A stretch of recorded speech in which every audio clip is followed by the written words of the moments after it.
Welcome,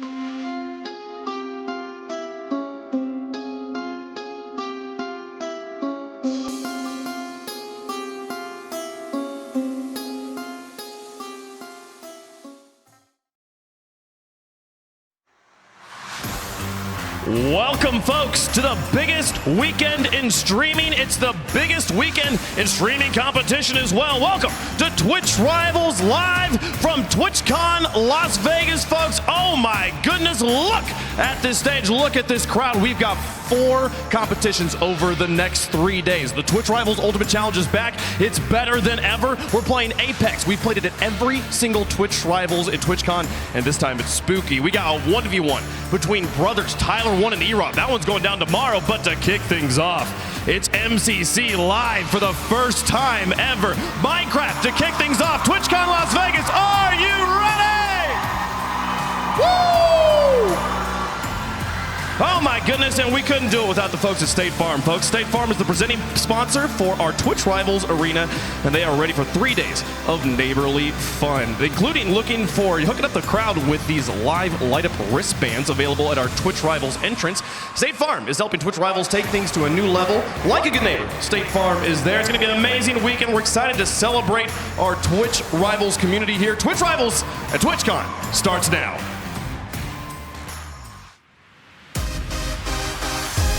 Welcome to Twitch Rivals live from TwitchCon. Let's go! Here we go.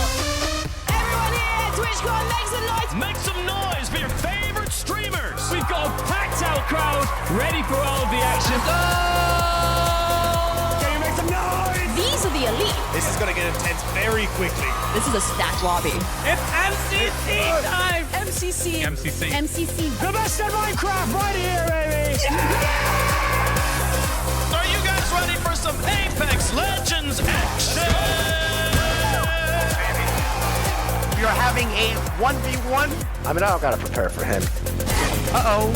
Now what? That's a win! That ultimate challenge. Where your favorite streamers compete IRL. Oh, baby!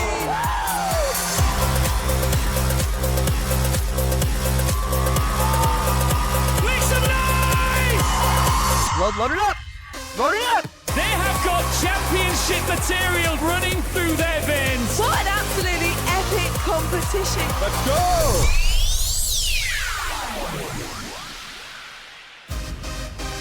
The next chapter in Twitch Rivals history begins now, folks. Welcome to TwitchCon Las Vegas. I'm your host, Wavepunk, and I got 2 people here that know and love this game as well as Twitch very, very well. Joined by Kara, as always, here. And Kerwin, first time on the desk casting at Twitch Rivals. How's it go? How's it feel, man? It feels absolutely amazing. I'm so honored to be with this amazing crew and these amazing players for some great gameplay today. All right, Kara, we've done this before, but this time it's bigger, badder than ever, and with a format that is true to the Minecraft community, MCC, live for the first time. It is so exciting to be here. Since MCC started, it has been my dream to cast an MCC. I'm finally here, and I'm finally here with all of you guys as well. I cannot contain my excitement right now. We're gonna get into all of the Minecraft action here in just a moment, but we gotta talk about what is coming down the pipe over the next 3 days here at TwitchCon. We're gonna kick things off with the MC Championship. That's going on right now. If you're in the building and you can hear my voice, head to the Twitch Rivals Arena if you want to watch MC Championship live here at TwitchCon. But tomorrow, for Saturday, we got 2 different competitions happening. We're gonna kick things off with Apex Legends, the only game we've played at every Twitch Rivals at TwitchCon since the beginning of Twitch Rivals. And then we're gonna have something we've never done before, a 1v1 crew battle featuring Tyler 1 and E-Rob. You know the drama is going to be at an all-time high. Cannot wait to see how that one goes. And then on the final day, Sunday, October 22nd at 11:30 Pacific, we will kick off our newest Ultimate Challenge live from TwitchCon. Every Ultimate Challenge has something a little bit different about it. This one, I'm excited. I'm not going to spoil it yet. I'm going to let you guys find out what's different about this one, but it's kind of big. It'll be a lot of fun. So that's all what's coming down the pipe. Massive event. So much happening here at TwitchCon. I mean, the hall out there is incredible. Kerwin, I mean, there's so many different booths, so many different things set up for all of the people who've attended to go and do. It's absolutely massive. I was walking around a bit earlier, and it's just, there's so much to see. I'm so excited to find just so many things to do here. It is going to be crazy. We'll have so much time to talk about the rest of the hall, but I know we're all ready for Minecraft. So let's talk about MC Championship here and how this is going to go down, folks. We've got 40 players on 10 teams. Those teams were drafted a few days ago, so hopefully it's as balanced as it can be. Super excited for all of our fans at home and in the stands to find out who is playing here. We got so many of the biggest names of Minecraft on this stage behind us, and they're playing for pride, they're playing for money. There's a lot on the line here, so we take a look at the prizing there. It's going to be kind of close here. You're gonna win more if you win the whole thing. But it's like $100 more. So, it's like we're so happy everyone's here competing. What they're really playing for, though, here, Kara, is bragging rights and these crowns. Oh, definitely. Look Every Look at the crown. MCC is for bragging rights. And it's just a bonus that they get an actual crown this time. They do. You can put it on your head. You can wear it. 4 of our competitors will be wearing these crowns by the end of the show. I'm excited to see who's able to get that far. We got a lot of competition, though, before we get to that point here. I mean, you see them more than the crowns in-game virtually, Curlway. This is the first real-life one, so of course we got to have real-life crowns. It's crazy. It is like, I know how many people who play are so excited to like see the crowns on themselves in game. To have the opportunity to have that in person at a TwitchCon on their head is going to be awesome. This is going to be so special. Now, folks, there's lots of cool things that are happening with this MCC that are going to be different than previous ones. And one of the things we're really excited about is we have a very special integration for the people at home and for the people in the audience to do here. We have an exciting announcement for everyone watching in chat on all 40 participating channels. While the teams compete for a Twitch Rivals Championship here in Las Vegas, you'll have a chance to support your favorite streamers thanks to our Chactivity tracker powered by Verizon. The innovators at Verizon have developed a Chactivity tracker to monitor preset chat behaviors throughout the show and to tabulate them into a Chactivity score for each channel. You can earn points towards your favorite streamer's Chactivity score in multiple ways. Starting now, it's all about channel points, which can be done by following, by chatting, or simply by just watching one or multiple of your favorite streamers' chats during today's events. The streamers on stage can support their Chactivity score as well by petting animals in the lobbies between games. Once halftime rolls around, we're going to reveal an emote and a special phrase you can use to actively boost your score in the final moments. Once closed, we'll reveal the top 10 communities that will earn gifted subs dropped instantly on their respective channels. So go to your favorite channel, earn those points, and be ready at halftime for your chance to really boost your channel's Chactivity score, powered by Verizon. Now, one thing I think is really worth pointing out here, Kara. These channels, this is not just proportional to viewership. It's not a popularity contest. All of these have been what's what I'm looking for here, scaled to the size of the channel. So a channel with 40 viewers can be more active than a channel with 4,000 viewers here. If you're a small channel watching, make sure you are getting active in your chat there. I mean, what a cool way to like bring the people at home into the real life stage. I completely agree. And because this is Twitch, we need to involve the chat somehow. And this is a fantastic way to do it. Well, folks, it's time to get the teams on the stage. As we say your favorite streamer's name, make sure you make some noise. Are you guys ready? I think they're ready. We're gonna start our walkouts here, folks. TwitchCon, it's time to make some noise for Gene Ellie, 5UP, Foolish, and Pizza Hut, your green geckos. I love this team. They have amazing movement, amazing strategy, very, very rounded team. I cannot wait to see how they perform.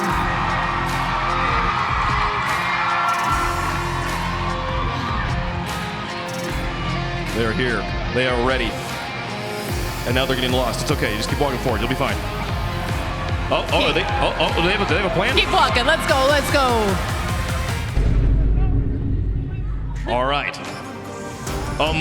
We have next a dark horse lineup with a speed running royalty. It's Rambo, Sneak Snag, Illumina, Dark Eyebrows as the Cyan Coyotes.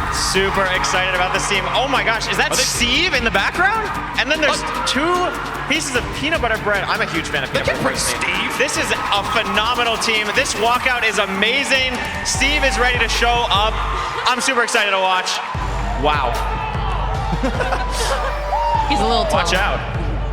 Listen, Steve is, I think, canonically the strongest character in all of gaming. They should allow him on the team. I've heard that too, yeah. He can carry a lot. He can carry a lot. He can punch trees with his bare hands. Next, a multilingual masterpiece with 3 former MCC winners. It's Shadoon, Elena, Shovel, and JoJo. It's the Lime Llamas. I'm gonna try not to be biased here, but these are some of my favorite people in the whole world. JoJo brought her fantastic keyboard. I can't wait for you guys to see it. I can't wait for her to beat everybody with it as well. Love the hats. The hats are very Coordination. cute. The team And synergy. And the glasses, don't forget the glasses. Our next team, the only team here with 10 MC Championship wins. Hermitcraft in the house. It's Impulse, H-Bomb, Scar, Gemini Tay as the Aqua Axolotls. I am such a big fan of this team. I have watched Hermitcraft for nearly a decade. Having H always play with Hermitcraft members is an MCC staple at this point. And H-Bomb is adding another Hermitcraft member to his tally with Impulse today. Super excited to see this team on the stage.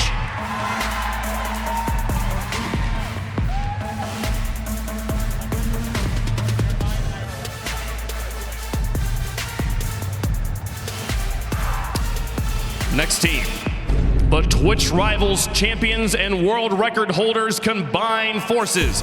Ant Frost, Captain Sparkles, Cubfan, and Awesome Dude as the Yellow Yaks. So many of these players have rocked the stage at former Twitch Rivals, and I cannot wait to see how they perform today.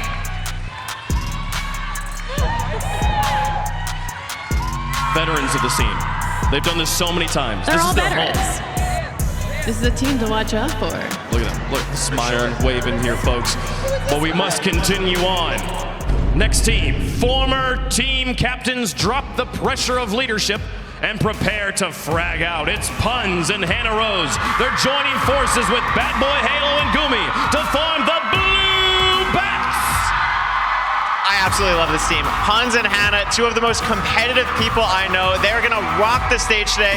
Bad Boy Halo and Gumi are gonna be phenomenal teammates here. So excited to watch the Blue Bats perform and really excited to see them today on the stage. This is one of my favorite teams to watch. You've seen Puns and Hannah Rose, they always have the pressure of trying to lead the team. Yeah. This time, just getting to play as a co-led group here. Do they have enough to pull out the win here, Twitch Rivals, folks? We'll Absolutely. find out. But there are more teams coming along the path, folks. The Wildcats are in the house. Each one a titan of Twitch Rivals. Masayoshi, Kretzy, S Major, Orange Juice as the Orange Ocelots. The collective experience of Minecraft on this team is enormous, and we have an FPS player as well. I cannot wait to see how their powers combine. Just take over MCC today. Look at them go, folks. Continuing on, though. Some of our next team, some of these bears have a reputation to uphold. Others have unfinished business. The other two bears are apparently bred. It's CPK, Purple, Gucky, and Amesy, the Purple Pandas.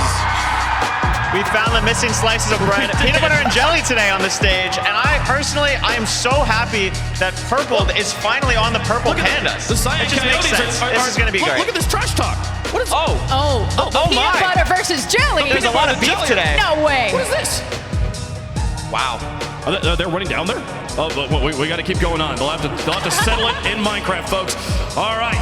They are fierce, fast, and ready to make it everyone's problem. It's Tubbo, Becky Amon, Michael McChill, and Fruitberries, the Red Rabbits. They have amazing synergy. Whoa, They hey, have that's not nice. amazing skills. We got Michael filling in today. So gracious, so wonderful for him. Thank you so much. Nice little bow. Wonderful bow. So many teams in the house, folks, but we have saved the best for last. TwitchCon, make some noise for the winningest MCC player of all time, currently on a 2-event win streak and looking for his third. Sapnap, teaming with Sylvie, George Not Found, and Captain Puffy as the Pink Parrots. This is a huge huge crowd favorite today. Really looking forward to seeing what they offer. A lot of expectations. I think they can match them. I love the Messi jersey on Sapnap. That is very awesome, I have to say. It's deserved. It's deserved. The man has won more MCCs than anyone in history. He's won the last 2 in a row. If there's a Messi of MCC, it's Sapnap. Everyone be nice to Sylvie today. It's her partnerversary. That's true, that's right. What a way to celebrate. TwitchCon on the stage, people shouting your name here. So many teams here. Okay, we've introduced each one. We've given each one a moment of glory here, Curlaway. But if you had to pick a favorite, not who you want to win, who do you think is going to win? Who do I think is going to win? Yes. Wow. That's a big question. It's hard to stray away from Hannah, honestly. Okay. The Blue Bloods are such a strong team. I've played against Hannah in a lot of Twitch Rivals, and honestly, I've kind of been wiped the floor. Like, she absolutely dominates. So I think she's going to put on a huge, huge performance today for the Blue Bats, and I think they're going to win. Okay, Cara? I agree Blue Bats are going to do really well, but I'm also looking at the Orange Ocelots over there. Yes. They have a lot of great players, and I think they're going to at least put up a fight. Oh, for sure. I think they're a really strong team as well. I mean, Scott and Owen, I think, won the last Twitch Rivals in San Diego last year. Huge expectations for them, and I think they can match them. Yep. Every member who was on that stage last TwitchCon is here in some form or fashion. We have Twitch Rivals champions all over the place. The Aqua Axolotls, though, 10 championships amongst the 4 players. They've won this thing 10 times. And the Hermitcraft synergy, I mean, that's got to be worth something. And that is absolutely worth synergy. H-Bomb, one of the winningest players in MCC history, and he always does so well when he has Hermitcraft members as teammates. Okay, well, I want to hear from some of our competitors right now. One of the other members of our production team here, Glitter, is standing by with Purple. That's right, Wavepunk. I'm here with Purple. Fantastic intro for the Purple Pandas, and I've got to ask you a very serious question. What is it like to finally be on the Purple Pandas? I mean, when I first joined MCC, Scott told me multiple times that I'm never going to be on the purple team. The MCC Twitter account told me that I'd never be on the purple team. I just accepted it as fact, honestly. And then one day I woke up and I saw in a Discord that I'm on the purple team. So what better time than right here, right now? So let's do it. All right, and talking about right here, right now, heading into this event, you had lots of second place finishes, 3 back-to-back, if I recall correctly, and it was all because of that last mode. How are you feeling? Have you kind of rearranged your strategy at all? Have you figured it out? Yeah, so Dodgebolt hasn't been very fun for me recently. Lost quite a few. I've lost 3 in a row, yeah. So I see some people think that it makes me a bad Dodgebolt player. I don't think I'm necessarily a bad Dodgebolt player. I love my team. I trust these guys. If we make it a Dodgebolt, I'm entirely confident. So. All right, and then last question before I let you finish getting set up. Generally, the whole squad, what's the vibe? How's everybody feeling? Do you think you can take the whole thing home? Oh yeah, I look over there, I see CBK nodding his head. He's excited, everyone's excited. I've teamed with Ainsley and Gucky before. CBK I requested to team with, and here we are. I mean, we're all friends. It's gonna be a great game. All right, well, I'm excited for it. Let you get yourself set up, but we've got loads of teams still here left to talk to. So Necra, who you got? I am here with George Not Found, one of the players on the Pink Parrots, and you guys had incredible cheers. I mean, listen to this right now. You guys are clearly a crowd favorite, so why is that? I think it's because we have Sapnap. I'm not sure we like Sapnap, right? I think we really like Sapnap. Sapnap, what do you gotta say? This shit's gonna be easy. All right, we got some good confidence, some good trash talk coming through, but it's all about being able to play in front of this amazing live audience here. So how does it feel to be able to play MC Championship live in front of your fans? It's pretty cool. They're gonna finally be able to see me being the best player in the event, live in the flesh. I can stand up after every time I do something good, and they're gonna be like, yay! The crowd reactions certainly are some of the absolute best, but my final question for you is a really important one, because this is Invested, presented by Fidelity Investments, where we're going to ask you to invest in the team that you think is going to win this very first game of the MC Championship. So who you got winning? How much money do I have to invest? We got $1,000. We're putting on us, obviously. Well, good thing is that it's not money that you have to put in, because if you get it right, Twitch is going to give you 50 gifted subs. So with that in mind, who you got winning the first game of the MC Championship? It's kind of hard because we don't even know what the game is, right? But, I'll bet on us. I'll bet on us. I think that's a pretty good bet. Yeah. If it was up to you, what would be the first game you'd like to play? I'm gonna be honest, I don't know what the game list is. Oh, we have the game list? All right, let's see. I would like, first game. I like Meltdown. That's our good game. We don't want to waste that one. Okay, but like if we were gonna win it, okay. I don't know, this is hard. Okay, let's go Meltdown. He said, all right, let me choose another one. I'm not choosing another one. Like if we're gonna win it, it's gonna be Meltdown. Okay, all right. Well, so we're hoping for Meltdown. We're hoping that you will be able to win this very first game of the MC Championships. We're gonna have to wait and see if that investment pays off. And remember, Fidelity, it makes you feel good about the investments that you make outside of the game, and they make it easy to do so. So, best of luck to you guys on Pink Parrot. Thank you. Bye. Bye. White Punk, back to you. Okay, so usually you want to save your best game for last, so it's worth the most coins, but he's got subs on the line. So he wants to get it now so he can get those gifted subs. That all makes sense. Yeah, I thought that was a really interesting thing. You can kind of see how players think about the game type so much in MCC.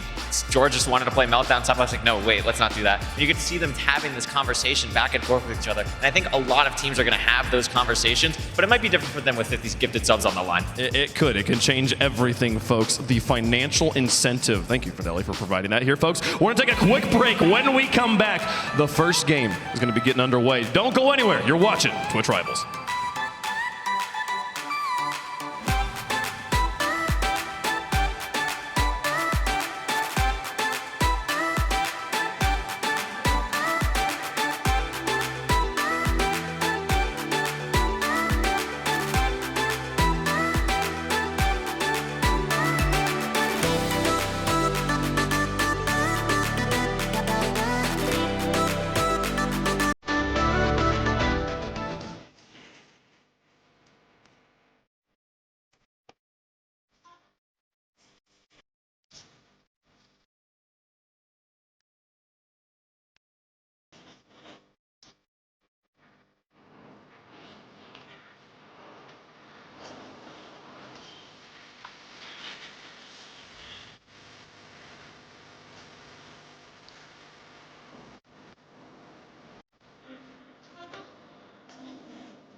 Talk to me about being here at TwitchCon. I am so excited. I mean, I've done one Twitch Rivals live at TwitchCon before and managed to win it.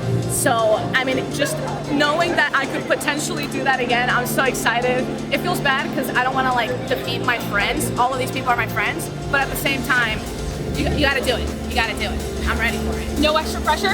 A lot of extra pressure. Oh, okay. But I'm pretending it's okay. You gotta fake it till you make it. That's how it works. Okay, what is the team's strategy heading into the event today? Okay, so with MCC, with MCC, usually you have to focus what is best for your team and play that later in the game because there's multipliers. So we want to play some of our better games, which are like movement and PvP games later in the event. So we'll see what happens. I don't know. It's a little bit randomized, so we're just gonna hope for it. Well, I think you guys are gonna do great. Like you said, you've got one under your belt already. It's gonna be a very exciting day of Minecraft action, so I'm gonna let you get back to it. Don't want to keep you too long. Thank you so much for chatting. Thank you for having me. This has been the Samsung Mobile Interview brought to you by Samsung and the new Galaxy Tab S9 Plus. Hashtag Play Galaxy. All right, let's send it on over back to the desk. Wayfun, take it away. It's MCC time! The best in Minecraft right here, baby!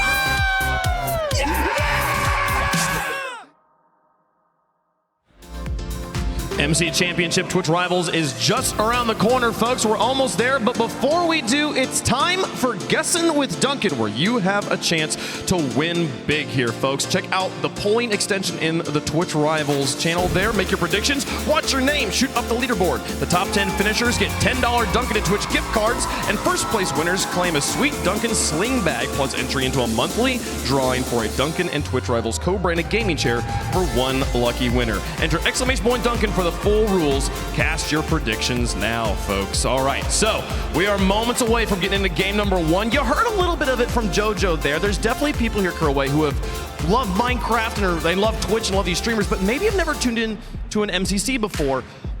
How does this work? How does this whole format work? Yeah, absolutely. MCC, MC Championship, it is a mini game event. There's gonna be a bunch of different custom mini games that are gonna get played today, and it's gonna be some awesome stuff. But the catch is the players themselves are gonna be able to pick their mini games throughout the tournament. Okay. So you're gonna start, as JoJo said, you wanna play games that you are a little bit less comfortable with in the beginning, because as the games go on, they're gonna be worth more with coin multipliers. The way that MCC works is that each player has coins that they gain throughout the event, and the teams that have the most coins at the end, the top 2 teams, will be in the final game mode called Dodgebolt, where winner takes all in a best of 5 dodgeball like Minecraft game mode. Okay, cool. So is it just simple so the players just pick? Oh, I'm just gonna just choose this game mode? Is that how that works? It's a little more complicated than that. So every player gets an egg, and when they throw the egg, it hatches into a chicken. And as chickens do, they're gonna run around and go wherever the heck they want. Okay. So there's some strategy in when and where and how you throw your egg into the arena to pick the slice of the game. Okay, but ultimately the chickens decide. The chickens do decide, yes.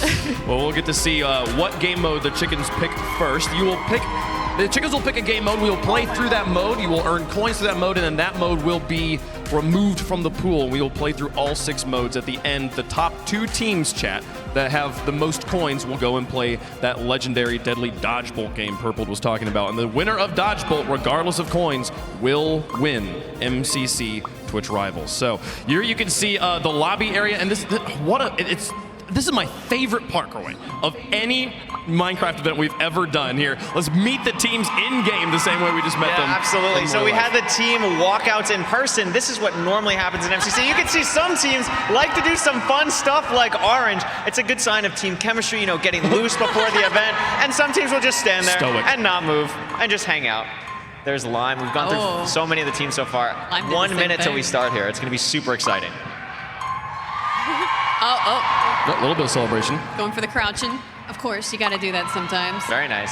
Ooh, the crouching. Again. Oh, that's a little explicit, isn't it? Come on, guys. Oh, the slow. I like the slow turn. I'm a big fan of the slow turn. Checking out the drift. Oh, the up. Look at this guy. Wow. So coordinated. That's what you like to see. They're at a rave, EDM. I think people like the pink parrots. I think You think they do? Yeah, I think the Pink Parrots are a pretty popular team here. Do you guys like the Pink Parrots or something? Listen to that. Imagine that. The laser show and fireworks to commence the beginning of the games. Countdown before we are into the dome.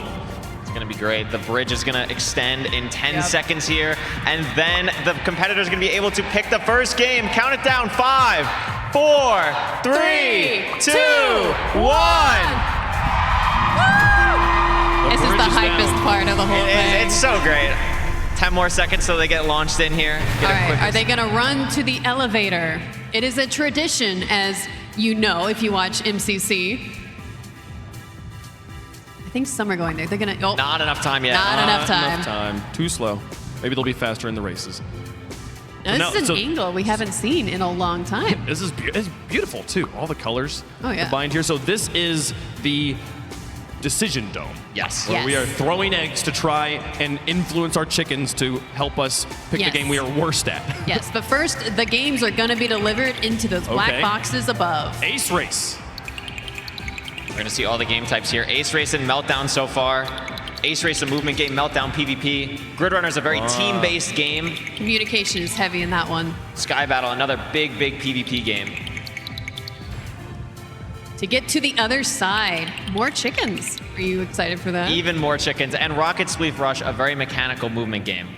And here we go. Voting is about to commence. The strategy here, you want to throw a chicken late so it doesn't have as much time to move around, and you want to throw it high so it takes time to fall. So you can see people throwing directly at the squares up there, the cubes. Wow, nobody wants to play Spleef. Yeah, I guess not. What are they aiming for? What does it look like most people want? It's looking like a lot of Rocket Spleef Rush, potentially. A very difficult game mode. I would even argue the most difficult game mode here today. So maybe get it out of the way while it's not worth as many coins. Could be the game plan. Yeah, Rocket Spleef Rush is a very mechanically challenging minigame. We're here in celebration from the Cyan Coyotes over here. I do believe it is Spleef. It is Rocket Spleef Rush! Spleef Rush! Look out, it's Rocket Spleef Rush, and here's how to play. Rocket Spleef Rush is a fast-paced survival game played across 3 rounds and 3 different maps in the sky. Players are armed with rocket launchers and elytra wings to accomplish their one goal: don't fall out of the sky. Players can use their rockets to boost themselves upwards, giving more airtime. But blocks are destroyed when shot with rockets, so the available terrain to land on gradually depletes. Over time, new pieces of land will appear, forcing players to rush over and advance forward before the old terrain disappears. The longer the players survive, the available land becomes smaller and smaller, and players start to drop out of the sky like flies. Players earn coins by surviving the longest, and can earn some additional coins if they manage to shoot other players out of the sky with their rockets. Let's play Rocket Spleef Rush. So we saw a lot of teams voting for Rocket Spleef Rush. So there's clearly a lot of people who are unconfident in their performance in this mode. What would your advice be to someone who is just trying to live as long as possible? I think the most important thing is you want to be really aware of the map, really aware of the terrain. As the video said, Rocket Spleef Rush, the map deteriorates. There are different sections you're trying to go through as the game mode progresses. There are also multiple rounds, so take your time in the first round, learn the game mode, get used to the mechanics again. This is going to be a bit weird for some of the competitors playing live, not at their setup. So take this time, breathe, get into the zone, and play this game. Should be able to. I don't know how to help you with that. This setup was so different. Are we starting? 10 seconds. Once I die, 10 seconds. We're dropping in. Oh, sorry, guys. Okay, we're starting. The game is going to begin. 5, 4, 3, 2, 1. Begin! And they've dropped. Here we go. Something I was told to get better at this game is try to keep yourself level with the horizon. Yes, that is a really good Yes. tip. Keeping yourself level. You would be surprised if you stay level how long you can stay up with an elytra. Something as well to note, every player until a certain point in the game has a boost to get up in case they get too low early on. Dude, this feels you can see weird. I don't Purple like this. here taking the time, playing very carefully, just shooting the rocket straight back down, taking his time, making sure to try and get as much air time as possible. You also have to make sure when you are rocketing the ground that there's nothing above you, because if you hit your head, you lose all your momentum and you're gonna plummet into the sky. I guess down into the sky. Yes, yeah, you do not want to plummet at all here. You can also see each rocket has 3 charges, so a lot of time here you will have the opportunity to kind of save yourself, and as you can see, the map is starting to move. Yeah, so you have to be aware when you see and hear the blinking arrow, that means you gotta get out of there ASAP and start flying over to the next map. This is an interesting map with water. It can be a little bit weird sometimes with the rocket. Oh, I think it's glass. we losing someone here? Glass, you're correct. Who's your mom like the most? Water would be so difficult. Yeah, that would be rough. Oh, McChill. Poor McChill has fallen and eliminated themselves. Oh, we're starting to lose more. Masayoshi, Ginelli. Wow, a lot of players falling here. Gemini. Baldur's Gate all week. I come home and like Yes, as the map is starting to deteriorate, we see a lot of people falling and dying into the void. Yeah, that is going to be unfortunate. Dave Oh, here. no! He That is doesn't gonna be really have his unfortunate. rocket anymore, and he is out. Hopefully there's still more of the orange ocelots in there to pick up some And of the points. as the maps get, you know, as you go through these maps, the landing places for you, the new generations, end up becoming smaller and smaller and smaller. So it's going to be harder for these players to find the place to land, use their rocket efficiently, especially with so many players still on this platform. And for us, feeling very confident, seems to be in the zone here. So something else I learned is if you kind of bunny hop, yes. you don't have to use your rockets as much. If you can like bunny hop on the roof and on everything else. So hopefully they have used their updraft by now, because they lost it maybe like 20 seconds ago. Yeah, that is a really important thing here. You can see how small this section is compared to past sections, and it looks like pandemonium. Sneak Snack, Sapnap are out. Sapnap being eliminated by Dark Eyebrows, then Dark Eyebrows goes down themselves as well. Looks like we are starting to lose a lot more players, but instead of just falling, this seems to be a lot more kills happening now. Awesome dude taking out Fruit Berries. Half the players now remain. If you make it to the top half, I think that is pretty good. Yeah, this is solid. Again, this is the first game mode. It's going to be a little bit getting used to everything. Purple feeling very confident. Really good elytra movement, staying high. Locating spot, doesn't get the boost. That is going to be Red Rabbits are gone. Aqua is gone. Blue Bats are gone. Down to 10 players here. And again, there's just no room for these competitors. They just have to trust that the arrow will lead them to something. Look how small that platform is. And it just disintegrates immediately. It looks like. Oh my God! He's going to be the last player remaining. I'm cooking right now. I'm cooking. That is amazing. A huge, huge boost for the Yellow Yaks there. Again, it's only one game. It's only one game, but being up 250 coins after one round is absolutely huge. I did kill you. I did kill you, by the way. I did at the end. Got some replays here. Look how in the zone everybody is. Yeah. We got some communication going on. Round 2. Here we go. Area 51 map. I believe this is special for TwitchCon. Oh yeah, Area 51 is right around the corner. This is gonna be a really cool map. So no player has played this map before. Going to be interesting to see how the smaller levels go. Everyone's still alive, doing great. Hi. Very confident. Pete, a very good Rocket Spleef Rush player, a very confident movement player. Got 9th, top 10 in the first round. Looking to do better in this one. That's hot time, so it's like. Oh. Shovel 8th in the first round. That's Where am I going? Yeah. very strong placement. Yeah, I saw Shovel went down very, very late in the first round. I didn't even. Oh, it's fast. Yes. I I'm like almost these. currently in second. I love her glasses. Yeah, that's good. I'm really high up.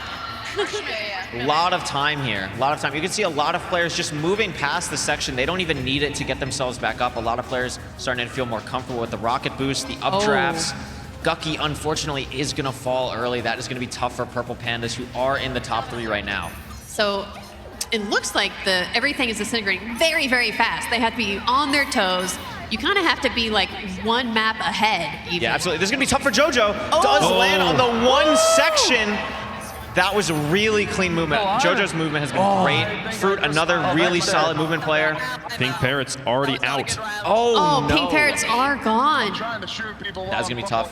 Red Rabbit's in 9th. Oh, Who's gonna try and Fruitberry's change that? whacking someone in midair. That's actually a very smart thing to do, because if they just fall, you get the credit for that kill. Absolutely, absolutely. That can be a strategy you see. Illumina off the map. Less than half the players remain. We're down to 1 UFO in this section now. Puns. Puns doing quite well. Feeling good. Seems to be in the zone here. Updraft. No more updrafts. Updraft is gone in 10 seconds though, so if they're not using it, they're gonna lose it. Use it or lose it, as they say. This is gonna be the time as Cyan is out. Cyan is out. Blue in 9th. Yeah, Rambu being the last one there on Captain Sparkles finding very nice places to use the rocket. New section loads. What is the floor? This is gonna be a bit awkward. Should be okay. Great rocket jump by Captain Sparkles. You know, he was telling me he was not feeling very confident with Rocket Spleef Fresh today. That was great gameplay though. That was but he's doing so well. He's doing great. We're down to 10 players. This is gonna be tough. H-Bomb gets the elimination on Kratzy.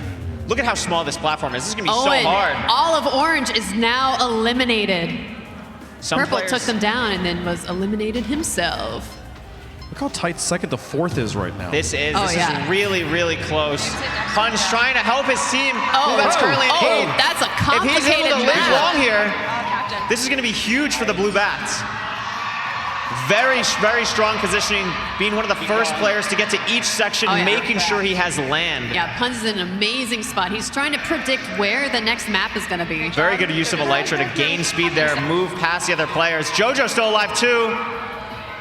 Oh, I see someone going down there. Oh, Captain Sparkles gets eliminated. 2 players left. Lasted until the top 3. That is very, very good. Yes, it's just down to JoJo and Punz. JoJo versus Punz here. There is going to be a time where they cannot land on any more land. Now this is going to be really tough here. I won. It looks like JoJo might be done for. JoJo is down.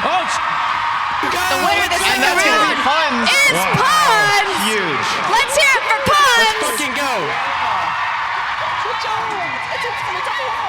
Punz staying alive there was massive. Blue Bats was really, really low. They were, I think, 8th, and Punz living, winning that game, got them all the way back up to 5th. Elena got some words to say. Hyping up her teammate. Huge. We go into round 3. Yep, 3rd round dropping in 1 second, and they're off. Look at this cute little village. Oh, so nice. Too bad it's going to be destroyed by their rockets. Poor villagers. They deserve better. Oh, that tree's getting demolished. Oh, yeah. Not a lot of room early on this map. You can see some players like Illumina, that's really smart, going off the top of the tree there, having as much height as possible. Yeah. Not even going to have to worry about, I would say, the next 2 to 3 platforms, or is just going to be able to go right on top of this tree again and have a huge opportunity. Scar. Usually the feeling good. Scar doing very excellently. Oh, nice rocket jump. The 3rd round is usually going to be the quickest. Yes. It's just going to go bam, bam, bam, bam towards the end. A lot of players feeling much more confident at this point into the game. Less room. Oh, you JoJo. might see a little bit more action. You see JoJo was eliminated by Punz. That is huge.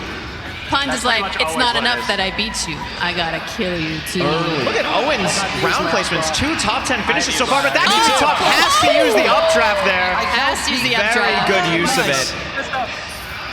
It is okay to use the updraft in a situation like that. It's always better. Oh no, Captain Puppy eliminated by Sylvie.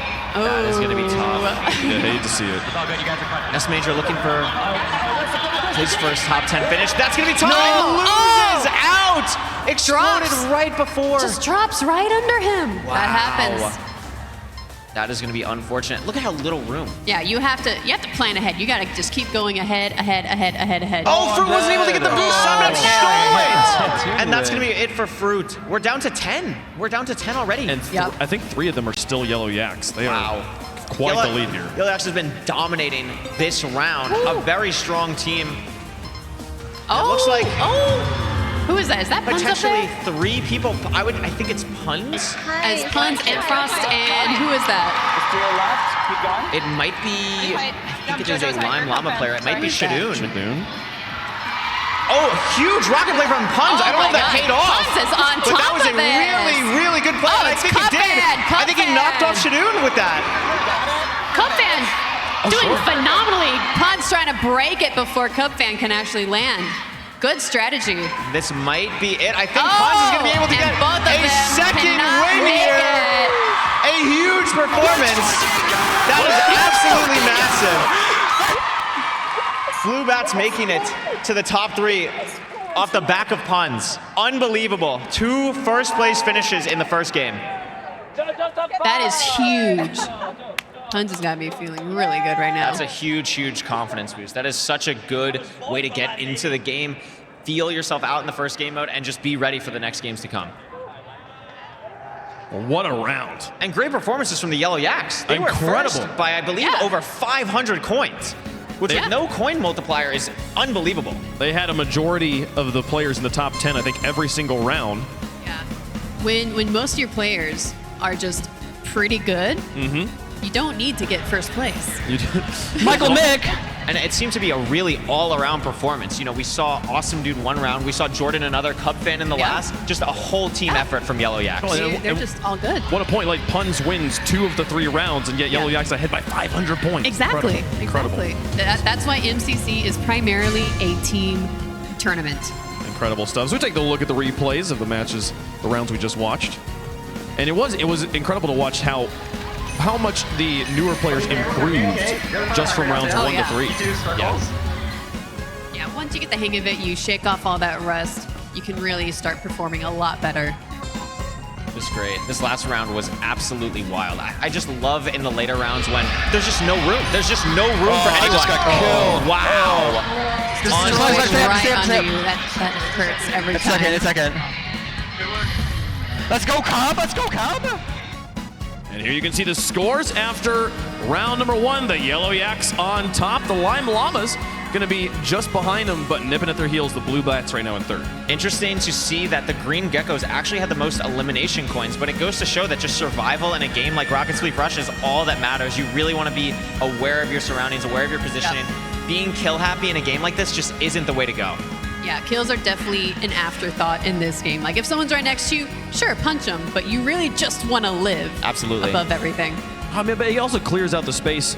They no longer can earn those points, right? It's not as much that you're earning the points by getting the elimination, but you're denying the survival points from the other team, That right? as well, yeah. That's a good way to think of it, yes. But still difficult. It's trying to manage the Rockets there, folks. What a difficult point of strategy these teams have to work through. But they now need to forget about it, because we're not playing that mode ever again on this competition, maybe in the future MCCs. So that mode will be eliminated. We'll go through that entire process again if you're new to the MCC, just with only 5 games now, and the coins will be worth more. Yes, it'll be worth a 1.5 times multiplier for this next game. Super excited about that, and it'll go all the way up to 3 times coin multiplier by game 6. That'll be crazy, folks. All right, we told you about the chactivity scores, and you guys have been doing things to earn channel points here, and we can take a look at the board right now. Right now, Jack Manifold's chat is in first. Congratulations to Jack. Interesting, because he's not on the stage, but you know. He's not here. Oh, I'm being told that is not true. But right now, Rambo looks like he's in second, so congratulations to Rambo here. And it's quite the lead, it looks like. Oh, yeah. Oh, my goodness. 500,000. Over Shadoon. And remember, keep in mind, it's not how many people you have, but the percentage of your chat that is being active. Exactly. So make sure you're chatting, following. You're just earning channel points right now is the way to boost your channel's chattivity score. So if we want to see your channel, if your favorite streamer wasn't on that list, hey, that's up to you, okay? I'm excited to see, I wasn't paying attention during the first Decision Dome as to whether they were out there petting the animals in the lobbies. That's right. Oh, yeah. Because the streamers can also boost the score. Yeah, that's a huge part. I want to see what streamers are taking that the most seriously. Maybe that's why someone like Rambo or Shadoon are in the top 2 there, just taking it more seriously with petting the animals. For sure. So can we pet the animals here in person? Will that help? Do we get a chattivity score? I think you're welcome to. They're right there, folks. We're going to take a quick break. When we come back, round 2 of the MC Championship live from TwitchCon Las Vegas.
Welcome back to TwitchCon here, folks. During the break, fists were thrown between Foolish and Tubbo. Oh. Well, what is this about? Oh.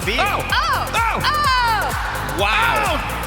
You know, I didn't expect Tubbo to come out on top. I didn't think Tubbo was going to win that one. I don't think that's allowed in MCCs. I'm not 100%, but we'll have to get a referee's ruling on that one, folks. Before we move on, chat, you have a chance to grab a TwitchCon deal for Gillette Intimate right now. Click the Gillette channel skin around the video player to unlock 20% off the Gillette Intimate men's trimmer for below the waist. That's $12 off this dermatologist-tested grooming tool from America's #1 most trusted men's grooming brand. This deal is only around until the 22nd. You can click the Gillette channel skin now to get yours today. So, 1 round down, 5 to go here for our MCC Twitch rivals. You can see the purple pandas getting locked and loaded there. And we'll see. The yellow yaks are current leaders. Very strong in the Spleef rush, but again, the modes are going to continue to become more and more valuable. Would you say that this is probably one of their stronger modes and that they're maybe going to struggle later on? Honestly, I was very surprised about their performance in a game like Rocket Spleef Rush. It is very, very mechanical. Usually you want to have like someone like Puns where you have one player kind of dominate the way Puns did. It's very interesting that all of them were able to really pull their weight and all really do great in all of their individual rounds. So I think it's a really good sign for them in game modes that they might not have been as confident about, that they can be a really strong movement team or a really strong PvP team. And I think that is the biggest thing, just the confidence going forward. I mean, Kara, for the teams that struggled in round number 1 here, as we're looking forward to round number 2, how do they reground themselves? Well, usually, if I'm on a team that does badly in the first round, we say, it's all right, guys, we got this out of the way first on purpose. We knew we were bad at this. We gotta wait till the later games where we're going to actually do well, and the modifiers are really gonna help us out. The people in chat, competitors trying to convince each other. They want it gets wild. Puns and it looks like grid runners. The pink parrots got dunked by Impulse. Oh, that's a little rude. Weird dunk. Yeah, weird dunk. What was that about? Okay, for the people who don't watch MCC very often, what does dunking mean? So what happens is some teams, depending on if you don't do so great or just randomly in the previous round, you get an item to help yourself out or help your team out in the next vote. And it looks like this vote is actually going to be tied. Oh. And it is going to end up being Grid Runners, which is a very team-based game. Oh, this is what Puns wanted. This feels like this is very interesting. This is the antithesis. Welcome to Grid Runners.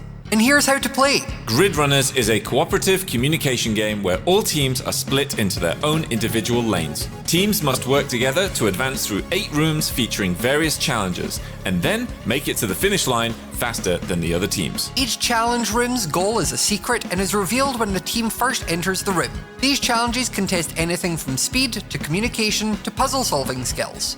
Coins are given to teams based on how quickly they finish each room compared to the other teams, and their team's placement in finishing the entire course. Let's play Grid Runners.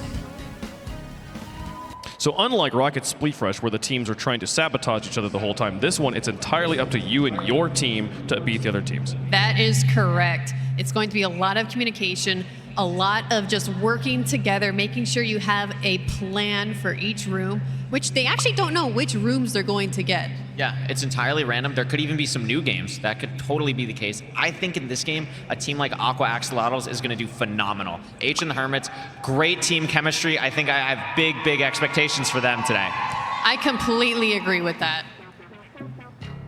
I think, so you want like a general idea of how the mechanics in Minecraft work in this game. So those who have played Minecraft for a long time are probably going to do well. Absolutely. You can see every team gets a launch. It looks like Yellow had a very strong moment. We're starting with golf. You'll hear a lot of communication between the teams in this round. Very, very important. You can see looks like Amfrost is going to be I'm gonna hit you once. in-game leader. And that was incredibly clean. That was the fastest. And they only got in third. Wow. Every team did phenomenal. Look at 7 teams already. All right, let's go. I'm going left. All right, sorry. So for this one, you have to complete the painting. Okay, put all your stuff in, and then pass it along. You only get a couple of the blocks you need. So you need to fill in what you have and pass the rest to your teammates. Okay, Cap, I'm going to give you going to be very everything I have here. The Use that and give communication it all here is back going to be to me. so crucial. Every piece of information is vital. Even if you don't think you have to say it, you should still say it anyway, because you want everyone on your team to be on the same page. I'm done with my. I'm done. Already I'm giving you everything. passing the rest This is to his really, teammates. really well done from Yellow Yaks. You can see the items have to go through multiple different players to get all the way to the end to Cub Fan. And it looks like most of the players here are done. They are going to finish first ahead of the Orange Ocelots. Another team that is going to do very, very well in this. We got Captain Sparkle's perspective right now. They have to shoot the targets. However, everyone has a different perspective. So you have to communicate, like, I don't see one on my side. Do you have one on your side? Can you shoot it? Can you shoot it faster, please? Exactly, exactly. There's a lot of different things. Yellow, again, first to finish City targets. Huge, building a little bit more of a lead on Orange as we go through, but Red as well, right behind. 1, 2, 3. So we have Cyan still doing the targets. But you know what is interesting about this game? It doesn't matter who finishes first overall. It more matters how fast you do each individual room. I'm so good at this game. That is really important. You could see Light the Lamps is going to be up next here. This is a very interesting game. It's important to just find ways to get into nooks and crannies on the map to have the best place to light all of the lamps. Most of them are just lever flips. You could see Illumina doing a lot of the harder parkour.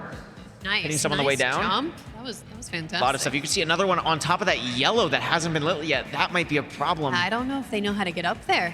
That might be a problem. Yellow Yaks completed first again. Oh, Yellow Wow, City Lamps done. Yellow Yaks But now Red Rabbits is in second. Maybe the fight for Tubbo. Nicely let done, out some Tubbo. energy. in last place. Okay. You got to break through Clear that. all the leaves. Shears.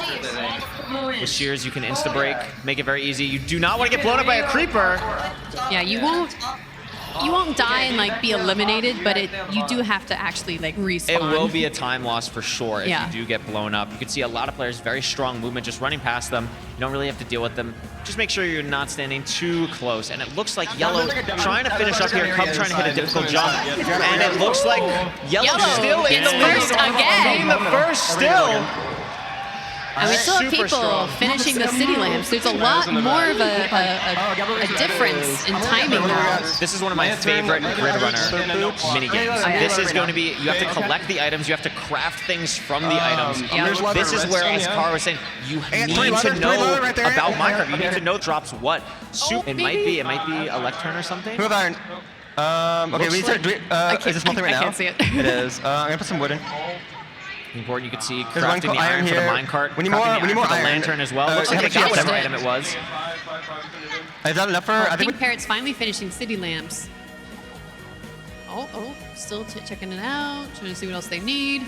It's just going to be the iron smelting here, I believe, for Yellow Yaks. And unless another team manage their iron smelting better, I think Yellow Yaks is still going to be the first team to complete this as well. Although Orange and Red are still very close, and Blue Bat's in fourth. Creepers are getting a very high KD. They are dominating. They could be a top 10 player by the end of the event. Grabbing iron. Iron seems to be the snag for a lot of these teams here. Grabbing some gold as well. Just waiting. And it looks like Red is now in the lead. Managed the smelting better. That is really, really crucial. It looks like Orange is just about done as well. I think just needs one more item here. We need it for the minecart. Okay. Looks like they just need the minecart. Oh, Yellow done. Got it in second. That is still very good. Still very good, but Red Rabbits does, I would say, have about a 20-second lead. That might be enough to carry them all the way to the end here and finish everything first. All right, Masayoshi determines that he has nothing else to do here. He is waiting at the exit. Teamwork at its finest here. Oh, Blue passes Orange here. Spider trying to go through the door here. Blue is going to pass Orange. That's actually huge. And Purple's going to pass Orange. Finally, now Orange is finally going to get there. This is a very tough section. Oh yeah, so this is really hard. It's another shoot the arrow section, but you have to be moving. You're falling down. The targets are just absolutely everywhere. You have to fall down. Honey, and Red is going to finish it first. Great performance. Yellow right behind at second. Only a couple seconds off. Yellow made up a lot of time there. That's going to be huge. And there's only 2 rooms left. This could be a very, very tight race between Yellow and Red. Light the Lamps, another Light the Lamps here. Same concept. This one seems to be a little bit of a maze. 2 players on top trying to guide the 2 players on the bottom. Yeah, it looks like the 2 players have to press the yellow and the pink buttons to open that door, or the orange and the blue buttons at the same time. Yes, that does seem to be the case. Seems like there's a lot of communication happening on the Red side. I love this perspective. This is really cool, yeah. And it seems like they're a little bit stuck here. Yeah, I think there's only 2. There's a little bit of a miscommunication here. This is a little bit unfortunate. They're trying to say, for Red. press the blue, get on the blue. It's orange and blue. It's orange and blue, not yellow and blue. And now there's so many teams that And are they in just the 7th switched again. room. Yellow Yaks have 4 lit, getting through. Being very careful here, going through one by one. I really like this. Not trying to do both players at the same time, just focusing on one at a time, focusing on this one end section here. And they're gonna get this light. And then they actually might be able to finish this room first. I would say they're the favorites here. I think so too. They're alternating in a very, very efficient way. This is really nice. I need red and green. I need red and green now. Good communication from Ampharos. Again, seems to be the team leader for this round. Really, really strong communication. It's also very imperative. And they're done. They did it. They're the first team out, but Blue is right behind. Let's go. Blue is Blue could have really a great caught up. performance here. It's all going to come down to this final room. Hannah in the zone. It's just going to be the race to the finish. It's going to be blue versus yellow. Who's going to be the first one across the finish line? And it looks like it's going to be Yellow Yaks. Back-to-back first place finishes in the 2 game modes for Yellow Yaks. Well, we don't know that yet. Yeah, that's true. We have to That's tally up actually the true. actual points. So just because you finish the entire course first doesn't mean you're going to be in first place. It really helps. Yes, but it helps a lot. And they were, I think, just because of how strong their early game was. Yeah, I do think they're gonna do really it might well. seal the deal, but you're right. It is not set in stone. And it looks like Purple's going to get 3rd here. That is huge.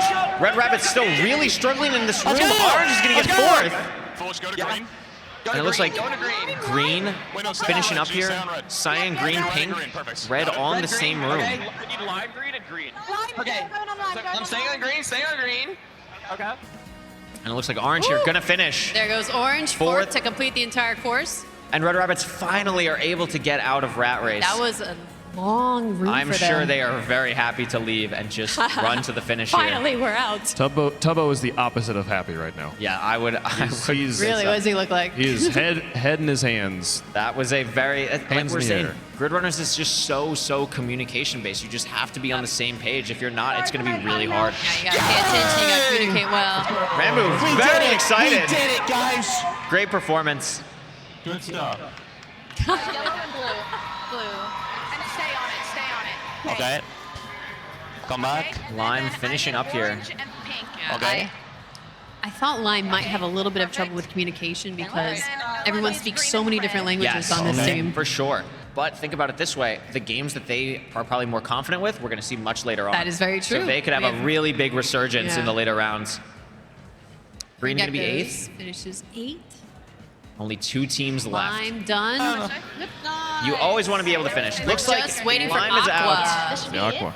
Yeah, this is the end. We both thought Aqua was going to have a really We strong did. performance. We thought Aqua was gonna do really well. Surprising performance here. Good job, guys. Going to be tough, but they are going to finish. Every team is going to finish. That is going to be huge. The final race through for the Aqua Axonauts. Make some noise for them. Let's go, guys. And there we go. And everyone is done. It's paying right now to be a warm-colored team. It is. They're This doing right very side well. is really doing well. That was almost like a full rainbow spectrum of like red, orange, yellow, ending with green, lime, blue on the bottom here. But no, I'm curious to see what Tubbo has to say. If the moment the game typed, he typed some naughty words in chat and then was standing up and throwing his fists around. So not a fan. We'll see. We'll see what happens there, folks. But the teams are getting ready, and there's been one team that has been dominating from beginning to end for both of our first 2 events. Don't worry about that, folks. Necra is standing by with Captain Sparkles. Yes, I am. I'm here with one of the players on the Yellow Yaks, Captain Sparkles. You guys are ahead of the competition right now. You've gotten first in both of the games so far. So is your confidence just through the roof right now? Yeah, no pressure to keep this up. We were hoping to get the PvP games done first. So these we felt were stronger games for us. So it'll be challenging to keep this up in Meltdown and Sky Battle. We'll try our best, but those are what we're concerned about. So we'll see. Okay, so what I'm hearing you saying is that you did really well at the games that you were hoping to do well in, but the next few might be a little bit tricky. So what is the strategy heading into the next few if you're not as confident? That's a great question. If I knew that, I'd be way better at PvP. But I just try not to choke I'm going to be dealing with a little increased sensitivity when trying to craft in Sky Battle, so I got to try to be very precise with my mouse movements. Okay, that makes a lot of sense, but I feel like you have a fantastically stacked team behind you, and you know it's a team effort when it comes to MC Championship. So how are you feeling playing with your teammates? I mean, they're doing a great job carrying me. I'm just along for the ride. So yeah, the leadership really has been great so far. And Ant Frost was thinking he was going to do terribly in Rocket Spleef, and then he absolutely crushed it. I don't know what he's talking about. So maybe just the games where he doesn't feel confident, he's going to end up just getting first. So I think we're in good shape there. False sense of security, and I think you have to give yourself a little bit more credit than that as a part of your team too. So I just want to wish you the best of luck with the rest of the games, and do you have anything you want to say to your fans? Thank you all for watching. It's good to be here. This is such an awesome event, and I hope you all have a great time if you're here in person. And thanks for tuning in if you're here on the broadcast. Awesome. Thank you so much, Captain Sparkles, and good luck. Waypunk, back to you. Okay, so we're hearing that there's maybe a chance that the early leaders are going to have problems later on when the games are worth more. He literally beat me to my point. That was something that I did want to touch on. This team is very, very team-based. Like, they just communicate so well, but don't sell them short. Antfrost and Awesome Dude are very, very strong PvPers. I could see them doing very well in the later games as well, and there's still a lot of movement games where it's just anyone's game. Well, we'll see how they do, folks. They got to play through the games. Let's take a look at the highlights there from the Grid Runners we just had. 0 PvP in this mode, but just all the competition, folks. Incredible mode. They jump. And now I need to hit you there. Great and stuff. Every team did amazing in this golf round. There were so many teams you could see just finish so quickly. And then this crafting one, very difficult, but a lot of teams handled it very, very well.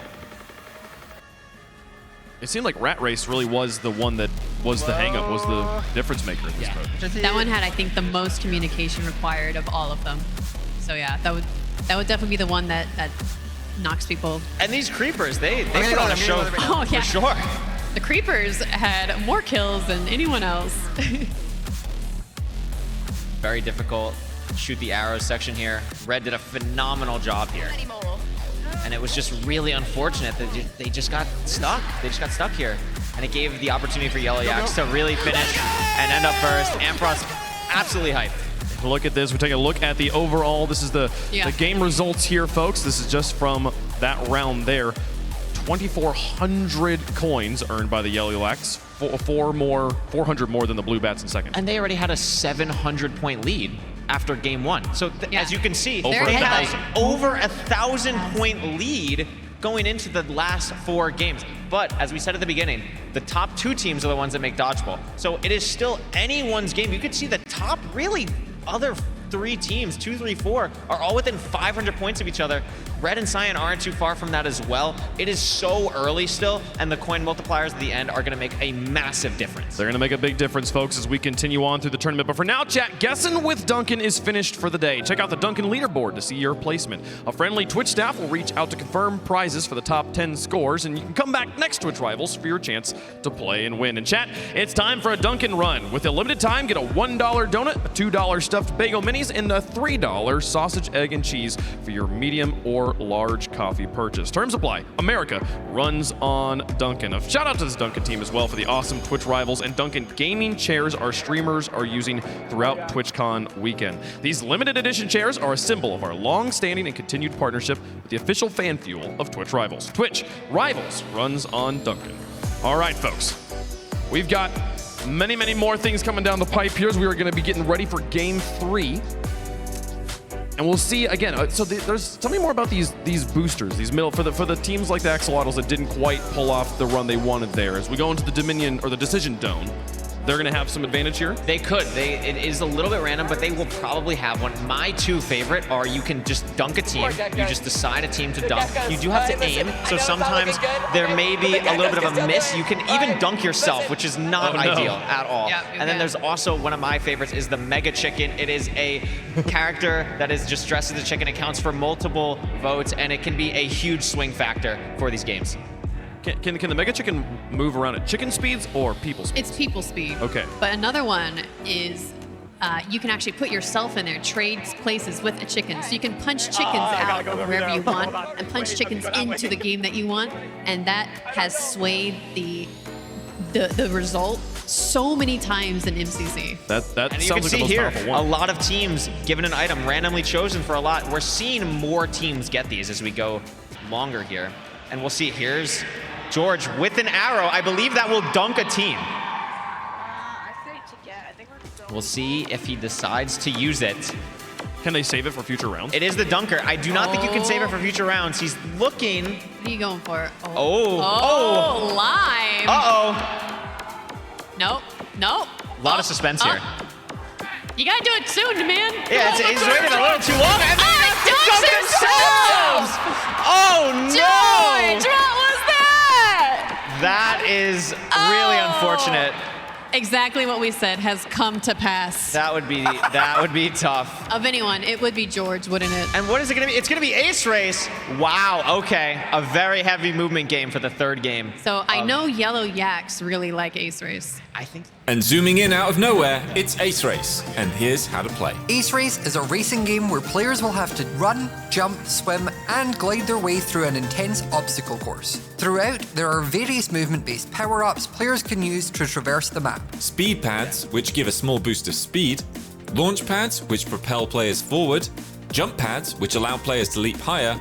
And aquajets, which shoot players through the water at incredible speed. The players must complete 3 laps within the time limit to earn coins. The higher a player places, the more coins they earn for their team. But be careful, if a player doesn't finish within the time limit, they earn no coins for this game. Let's play Ace Race. All right, so 3 laps around the same circuit. You've got to try and find the fastest path as you go. Yes, there's some shortcuts that are a little bit more challenging. You can see, actually, if you go through this, I guess, gnome, I don't know what it is, but if you go through the legs, you have a bit of a shortcut. You can see the boost pads. There's a bunch of different boost pads.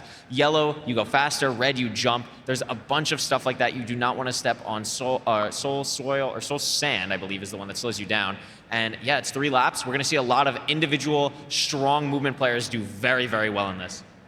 Yeah, and like with every other game, your team score means a lot more than if you just have one person that's first and everyone else is dead last.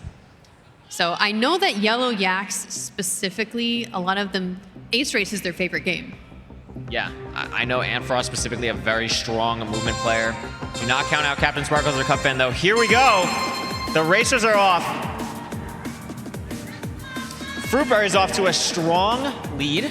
So already you can see people taking some various paths. Some go straight down the middle, some go to the right or the left to get those bounce pads. Yes, you can see, we're going to see a lot of variation. Some players might feel more confident with the Trident. Some players might feel more confident with the jump pad. Fruitberry's a great person to watch as one of the best movement players of all time is going to be doing a very, very strong job. You'll see underneath on the ice, very strong movement.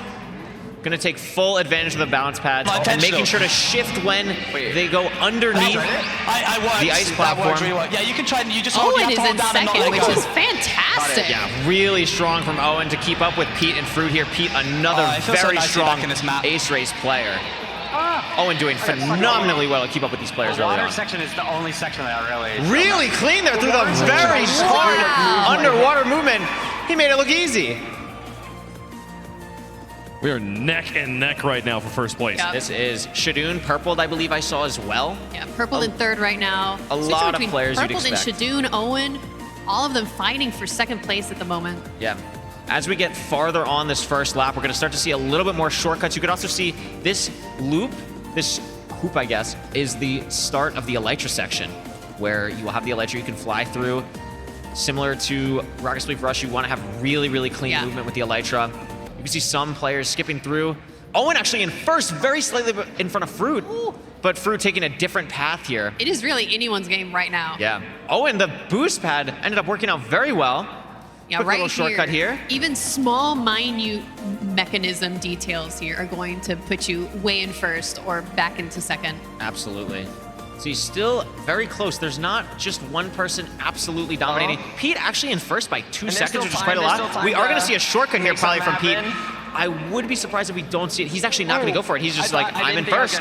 No reason to go for it. What the Goes fuck up. is that? Okay. Very strong. Purple did use the shortcut though, because that's why he's only half a second behind Pete now.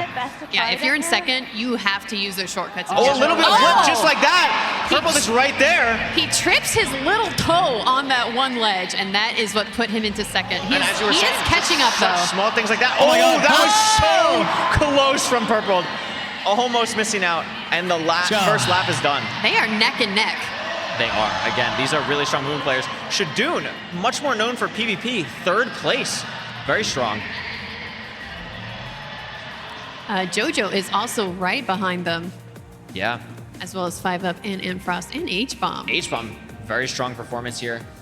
Good note that I just saw. I think I see 3 yellow yaks already finished. Yeah. They were the first team I think that I saw had 3. And Cubfit, not far behind, I think is still in the top 20. All of Yellow Yaks are doing so well right now. And like we said, if all of them are just pretty good and none of them are in first place, that's still fantastic for their overall team points. All you need. But look at this, Purple really starting to have a commanding lead.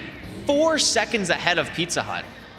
That is actually crazy. 4 seconds is a lot in 4 something seconds like is this. a lot in Ace Race, especially only a lap and a half in. That is really big. Going through the water section here, this is a section where if a player does bonk on a block or something can be very, very crucial to their time. You can see still has about a 4-second lead on Pete. Gained a little bit of time. Ooh, taking the Trident shortcut. This is the shortcut. That is going to be terrible for him. And messes it up again. He's still going for it. Wow. This Purple, is come on, let's go, man. Oh, he bumped into someone that time. This is Oh, unreal. no. He is down to 8th from that. That is absolutely unbelievable. But honestly, I would have expected him to lose more time than he did there. It's important in a situation like that. When you're a player like Purple, you are one of the greatest to ever play this game. You need to not lose your confidence. You have to have trust in yourself to be able to be like, okay, yeah, I messed up, it happens. But there's still a lap and a half to go. Yeah. You need to at least, maybe you can't get first now, but you got to get at least top 5 for your team. Yeah, and that really shows the gamble that these players are taking when they're taking the shortcuts. Yeah, I would say in this map, specifically Clouds 2, that is by far the riskiest shortcut, just because in Minecraft, like sometimes Tridents are finicky. Shadoon also messing up a little bit there. That is going to be a little bit unfortunate. We'll see if any of the players go for a shortcut here. Fruit is going to go for it, hits the jump, is through the shortcut. Good use of Trident, couldn't get all the way up, but is still able to get in a little bit of time on Pete there. Yeah. Only a 1.5 second lead for Pizza Hut, and Shadoon only 2 seconds behind Fruit. Yeah, he's on the tail of Pete right now. He sees him. He is in his sights. This is really, really crucial. The pathing here is really important. The use of the booster pads is crucial. Now, it would have been nice if Fruit was able to not bump his legs on that last little bit there. But again, Pete is going to finish the lap first. Fruit is going to be a little bit behind, and all the other runners are going to start getting through here in the top 10. About 3 seconds behind. And Frost in 4th for Yellow Yaks. Yellow Yaks. Yeah, Yellow is looking really good here. 2 Lime Llamas in the top 10. Okay. That is going to be important. Oh, I'm forgetting everything. Pete's still in the lead. 2 Green Geckos in the top 10. I think 5UP is just in the top 10. Oh, that's going to be unfortunate for Pete. Oh, Fruitberries is right Still in the there. lead. And Fruit he falls! falls off. Fruitberries, no! Oh, that's going to be rough. And Frost in second now. Yeah, that allows Frost is in second. Shadoon Shadoon's still in also third. passes Fruitberries. That is going to be tough. I wonder if we'll see Purple have a bounce back lap here. This is going to be really crucial. This is the last lap. Yep. It all comes down to this. You're more comfortable with the map at this point. What shortcuts have you found? What movement do you like? What are you not confident with? You want to make sure in the last lap that you do not have any huge errors. Pete going through the one high section very cleanly. You can see his split score there was almost a second faster than his last one. 7 seconds behind. It's a monster lead from Pete. I don't know what happened to Antfrost, we weren't able to see it, but this lead is unbelievable. It's crazy when he's afforded himself this sort of lead that he would still take the water section that aggressively. Yeah. He could chill out a little bit, but no, he's extending the lead. It just shows the confidence that Pete has as a player in this event, as an Ace Race runner. Goes through the legs as well to get the shortcut onto the clouds, through the flowers, gets the speed, and is going to be able to finish up pretty soon here. Yeah, and less looks than like a minute to go. This is going to be a really fast lap from Pete. It honestly might have sub 230 potential. This is really fast. But it looks like Ant and Fruitberries and Shadoon are all battling out for second place. Fruit is still a couple seconds ahead. He must have caught up from that one debacle he had. Yes. It is going to be close. And it looks like Ampharos just squeaked in there for a second ahead of Shadoon. So those two have to be very close. Is Pete going to go for the shortcut? No. Going to play it safe. Smart. Is not chasing the sub 230 lap. I He's cannot 12 blame seconds him. ahead. I don't know. Yeah. There's no reason to try it. Do not blame him at all. Another Elytra section here. Again, very smooth, very confident. Don't need to do anything crazy. Just bring it home. Just maintain. Super ahead here. Looks like Maintain, Ampharos has Pete. made it to second, though, ahead of Fruit and Shadoon. I don't know what happened back there, but that is looking really good for Yellow Yaks. And this is going to be the finish, the last little section. Oh. And it looks like Pete is going to finish Pete is the with first a one to really fast finish. lap. 230.5. Unreal. But Fruit and Ampharos are battling neck and neck. Who is going to get second place here? It And looks like it's gonna be Fruit. It will be Fruit Berries. Really nice job. To get a 240 lap after the Trident mishap is still really, really strong. H-Bomb gonna finish 5th, Shadoon 4th, Ampharos 3rd, CPK 6th, Purple 7th. Strong finish from Purple to not totally lose confidence there. 2 people with Purple Pandas in the top 10 is big. Yeah, as well as Lime, Shadoon and JoJo are also in the top 10. That is big, that is huge. Captain Sparkle's finishing here for the Yellow Yaks. Gonna get top 15. That is pretty good. Owen gonna get 15th after having a very strong first lap. Must have had some troubles later on. Still very, very strong to finish in the top 15. And we got the rest finishing here. Green Geckos. The important thing to watch here is what team is gonna finish with all of their players first. I don't think we've seen that just yet, but it could be soon. Huge finish for Foolish there. Has a team finished all together yet? I don't think so. Oh no! G Nelly come just on the last Nelly. section. Come on, G, you got this. Oh, get up, get up, get up. Oh, you're up. There we you're go. Up. Let's go, let's go. That's so annoying. Nice recovery from the water. Really, really nice. I got overtake. Now, the important thing here as we're watching the end of this is it is crucial to your team that you finish. Yes. It is so, so important. It's going to be, if there is a team that doesn't have a player finish, we really want everyone to be able to collect some coins for their team here. How about finishing? Couple players left. Michael McChill coming in now. We do still have about 2 minutes left, which I think is going to be enough time for everyone to finish. It should be enough time. Masayoshi coming through, I believe. Yeah, Masayoshi is bringing up the rear, but it seems like he's going to finish. It might be close. 30 seconds behind 39th. I think Masayoshi should be able to do it. He's got 2 minutes to finish. I think we'll be good. I think we'll be good. Let's go, let's go. Make sure as these final runners finish. Okay. Make sure to cheer them on. This is a huge moment for their team. They want to be able to finish. They want to get points on the board. G Nelly right there. Go, G, go. Let's go, G. Let's get some cheers for G. You want to hold the Trident for a little longer. Get the boost. Finds the angle. Yeah. Great angle. There it is. It's right there, G. Let's go. And it's going to finish. And G get points on the finishes board. in 39. All down Masayoshi to make it? Masayoshi right and there. Masayoshi is right Last little here. bit. Got a whole minute 20 to make it. I It'll think be he's fine. going to make it. It'll be fine. Great, Let's great go, job. Masayoshi. No DNFs here for Ace Race. Everybody completing the course. Which team, though, completed with the highest average placement? We're not quite sure yet. I'm really excited to see the point breakdown here. I think it might have been Yellow Yaks, honestly. I think it's going to be either Yellow Yaks, maybe Purple Pandas. I'm really excited to see this. I mean, first place gets you a lot of points. I'm First curious place to see does what get a lot of Green's points. going to get. Yeah, that too.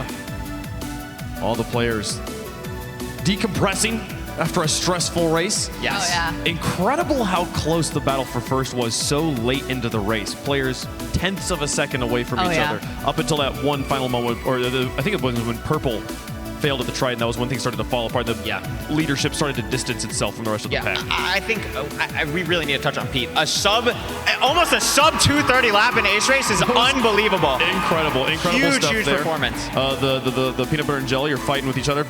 In the meantime, big thanks to Samsung for providing all the monitors at our PC setups in the arena this weekend. Our streamers are enjoying the 27-inch Odyssey G5 and the 24-inch Odyssey G3 monitors, but you can check out the full Odyssey gaming monitor lineup lineup, including their massive 57-inch Odyssey Neo G9 over at Samsung.com. And exclusively during TwitchCon this weekend, enter SAMTWCH, that's SAMTWCH, at checkout for 10% off any monitor $500 or over. That's a $50 discount, folks, minimum. So make sure you're taking advantage of that. We are halfway through. We're halfway through MCC now. Wow, it went by so fast already. Everything was just so exciting and high octane. I can't believe we're halfway through. I always forget how fast the Ace Race goes. It's just such a high stress game. From playing Ace Race, would you say that's the most stressful game in MCC? Yes, almost every time I play, my teammates are deafened up, they're muted, no one's talking. I'm still talking because I'm like, oh no, I missed this jump, guys, oh no.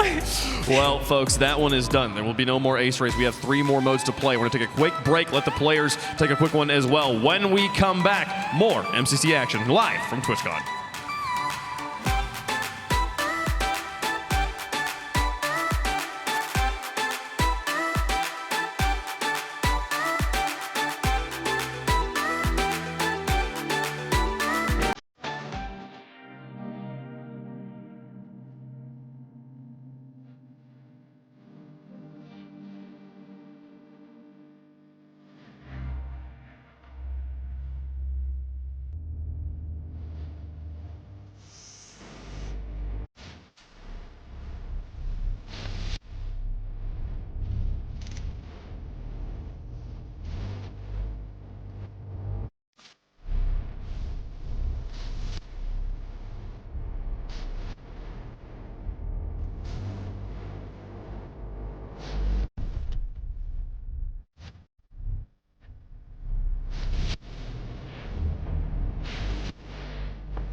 All right, folks, we are live from TwitchCon, halfway through MCC here. JoJo Solo's tweeting recently, MCC live IRL at TwitchCon today. Oh, frick, I'm scared and excited. Folks, well, she's felt the pressure. You heard it earlier. She feels the weight of being undefeated at TwitchCon. She does. I was just talking to her. She said she's having a good time. Look at her. She's having a blast. She's having a blast, and she's playing so well. She is playing super well. JoJo, I think, is one of the best players that MCC has ever seen. I agree. Yeah, right? Oh, Rambo. Oh, so we take a look at the chattivity score. Oh, no. Little sneak peek. No. A teaser. We saw a little what's bit. coming, folks. You didn't see that. You saw nothing there, folks. Man, okay, halfway through. What team? Okay, I feel like the Yellow Yaks is the easy answer here. Has there been another team that has surprised you in how they've performed so far? I mean, we did talk a little bit about Blue Bats, and they're obviously doing quite well. And then we saw Pete doing really well at Ace Race and a lot of other movement games. But, you know, PvP is coming up, and that is a whole different skill set. This is going to be crazy. Now, we are talking about what teams that surprise us. Got a little surprise for you guys here. We're not going to just have two casters right now. We're going to welcome Fulham to the stage here. Make some noise for Fulham, chat. Hi, everyone. Pleasure to be here. Thank you all very much for having me. How have you enjoyed it so far, the first half of MCC? Absolutely fantastic. I've got a lovely front row seat right over here, and it's just been so awesome. Seeing some really interesting plays from a few different people so far as well. Okay. Some over performances potentially. Yeah, for sure. I mean, it just started, but how's TwitchCon been for you so far? Oh, amazing. I mean, everything outside. It's a huge arena, you know, flying over from the UK as well. It's bigger than any convention I've been to before. Well, we're guys so happy to have you here. I mean, what's been your favorite moment so far? I mean, we've been watching from up here, but you're out there amongst the people, amongst the noise, the energy of the fans here. What's it been like? I mean, the crowd has been fantastic. You can hear them. They're all really loud. Like, you guys are all doing fantastic, and I think that that's really what you can hear. When you're sitting in that crowd, it's really loud. So everyone who's here, that's fantastic. Well, the crowd here has been loud, and you've been making some noise in the chats of our 40 participant channels here. Let's take a look as we enter halftime, the Twitch Rivals MC Championship Live, and we're going to check in with that chattivity score tracker powered by Verizon here. And we will see those scores here in just a moment, folks. Again, we're going to be ramping things up here at halftime. Right now, Rambu's chat is putting everyone else to shame. Tubbo's trying to pull through here, Kara, right? They're 300,000 points behind right now. 300,000 points, that's a lot of points. But I think if anyone's chat can do it, it's Tubbo's. He brings so much energy. His chat mirrors that energy so well.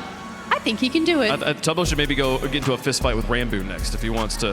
Tubbo versus Rambu. I'm down to watch it, folks. Let's see it happen. Okay, now we're gonna really ramp things up here during halftime. You've been earning channel points for your communities, and the players have been petting the animals in game to help support you back. Now, during the duration of halftime, you can drop the creeper emote, the S or SSS, as well as the phrase #MC in chat to actively boost your chattivity score on your favorite channels. Remember, this community competition ends after halftime. We're in halftime right now. Once game 4 starts, it will be over. So the top 10 channels at that point will earn a share of 1,000 gifted subs, including 200 for the #1 community, courtesy of Verizon. We also want to note that the Verizon Chattivity Tracker accounts for differences in viewership, so it doesn't matter how many people are watching, but more so which communities are most committed and supportive. So get to your favorite channels now. Keep earning channel points. Drop the text #MCC and the creeper emote in chat, and let's see which MCC community is the most engaged for the first ever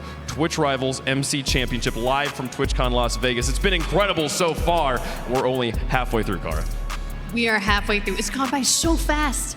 It has been so exciting, and I cannot wait to see how the next 3 games go, because it's going to be PvP, a completely different skill set than what we've seen before, and we might see some new teams that are going to really shine above the others. It's fascinating how it kind of like lined up that way with the games that we're getting like all the PvP in the back half here. Let's take a look at some highlights from the first half here. Fulham, I'd love to get your thoughts on the game moments and then what's been your favorite so far.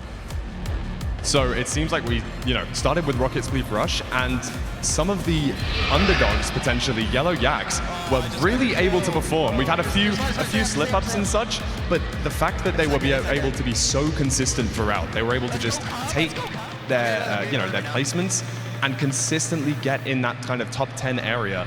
And then we moved on to Grid Runners, and we saw them demolish the field, get first place, Ampharos popping off there, and Pizza Hut.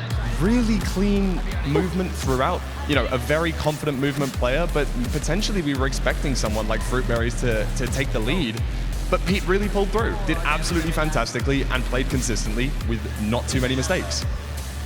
So here are the overall standings after 3 rounds. The Yellow Yaks still on top, and it looks like they actually secured still the most points of any team. The Green Geckos, massive performance there in Ace Race to earn 2,500 coins themselves, but still 2560 here curl away for the Yellow Yaks. Yeah, and I think what's really interesting here is we haven't really talked about Purple Pandas too much, but they've quietly made it to 2nd place with a pretty sizable lead. Again, these multipliers will continue getting stronger. The 4th year will be ×2 as it says at the top, but 600 isn't nothing, and I think going into the PvP games, Purple Pandas is one of the better teams. Purple is very well known for PvP. I think they're going to do extremely well. For our teams that are there in the kind of 6th through 10th spot here, Kara and Fulham, I'd love both your thoughts. The Red Rabbits, Coyotes, Geckos, Parrots, Axolotls. Which team do you think is best poised to actually make the run into the top 2?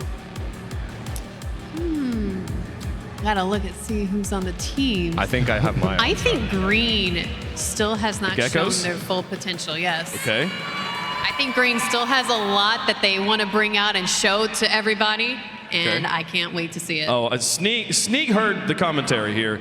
He's feeling I meant very Cyan. confident. I meant to say Cyan Coyotes. So a little bit colorblind. Just a little, it's just not quite Sorry, great. It's just a little they're blue. very close. The colors are so similar. A little more blue in there. What about you, Fulham? I would have to say that the Red Rabbits have a really good opportunity to bring this one back. I think that Tubbo has really got to kind of unlock himself here. I think that he's got some opportunities to perform in the PvP games and, you know, really drag his team through and potentially higher up the scoreboard. And I do think he can do that. As well as, of course, the other 3 members on the team. Fruitberry's, of course, well known for his kind of Sky Battle antics, and I'm really excited to see what he does in that Sky Battle potentially. All right, well, chat got to participate. I've just been told this. Chat got to participate on what the next game mode is going to be. Yes. Apparently the vote... That's a big thing with MCC at the halfway point. Okay, well, the vote has been closed. The game mode is... I'm not allowed to tell you, actually. Let's go to Glitter. Glitter is standing by with one of our competitors. Glitter, who you got? That's right, Wavepunk. I'm with S Major right now, currently in 3rd place overall. Less than 1,000 coins behind the Purple Pandas. How's the squad feeling so far? Pretty good. We're all very happy with the game order so far. We think our stronger games will hopefully be the last 3, so fingers crossed we can pull back those coins and finally knock Yellow out first. So that's the goal. All right, I love it. How's your experience been so far, not only at TwitchCon, but specifically here in the Twitch Rivals arena? Really good. It's wild to think that like when we started this, I never thought we'd actually be doing like a live one, which is wild. So, and nothing's broken so far, so that's great. It's, you know, thankful for the small things. We can hear just how much support you guys have in the crowd right now. So many people cheering for you. How's the team feeling right now with all of that love and support? It's insane. It's such a different energy, like getting to just be in the space together and like look over and see each other's reactions, and the amazing audience every time they cheer when we do anything is really fun. So it's been great. All right, well, we're almost ready to get into the next game mode. I'll let you get your headset back on, ready to go. Thank you for chatting with us. Thank you, of course. See you later. All right, we'll let them go. See how they continue to fare here in the competition. But speaking of headsets, this weekend during Twitch Rivals, all of our streamers are rocking the new InZone H5 gaming headsets from Sony. They can be used wirelessly or wired, have bi-directional boom mic, and AI-based noise reduction for clearer comms. Plus, they weigh just 260 grams and have a battery life of 28 hours. Of course, thanks so much to Sony for gearing our streamers up with these state-of-the-art InZone headsets. You can head on over to the Sony booth this weekend and check out the truly wireless InZone buds as well. But like we heard Wavepunk saying earlier, you guys have been voting at home which game mode we're going to be playing next. We'll let you know what that is when we come back right after this break. The poor geckos. The geckos. All right, listen, I know it's not looking good, okay? But the geckos can still do it, all right? Listen, I know you gotta give us another chance.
Welcome back to TwitchCon Las Vegas, folks. Day one of our Twitch Rivals competition is rolling on strong, folks. Tubbo is being Tubbo, which is all we ever want him to be. We're very happy to have him here on the stage with us, folks. State Farm is the presenting sponsor of our Twitch Rivals Arena, and they are ready for 3 days of neighborly fun, including hooking up the crowd with light-up wristbands available by our Twitch Rivals entrance. State Farm is helping Twitch Rivals take things to a new level like a good neighbor. State Farm is there. We appreciate State Farm for being a part of the Twitch Rivals family for many years now. And we've got quite a competition ahead of us. We're at halftime here, Kuraway, but we're not at half of the points served. I feel like a third of the way through all the coins are going to be handed out. Absolutely. And something to note while we have these PvP games later on, a lot of times in PvP games, there is a lot more difference in the scores. Like, it's not going to be as even as it's been in the past. Like, you can have one player really just pop off with kills, and a team can win by like 3,000 coins. So it really can be anyone's game. There's not any team that I would say is 100% out of it yet. Okay, cool. I mean, the Orange Ocelots is the team that I think of when I think about PvP right now, especially with a player like Masayoshi. He's got skill sets from previous games that very directly are going to translate into Minecraft here, and he's been playing Minecraft a lot this year as well. Are there other teams that you think the PvP is really going to favor? I think Blue Bats are still going to do really well. They have at least 3 people on that team that are amazing at PvP, and Gumi is nothing to shake a stick at either. Yeah. What about you, Fulham? I do agree with you. I think that Orange will really perform in a game like Meltdown. I think that they're going to be able to... It's a mixture of communication and individual skill. So I do think that they have exactly what they need to really, make some gains during that game. All right, well, we are getting into the Decision Dome, but remember, the players are not going to decide this mode. You already have, chat, and we're going to find out what mode you chose in the audience takeover. This is always fun, watching the audience fall. It's a bunch of people instead of chickens this time. Where will they walk? Just milling about.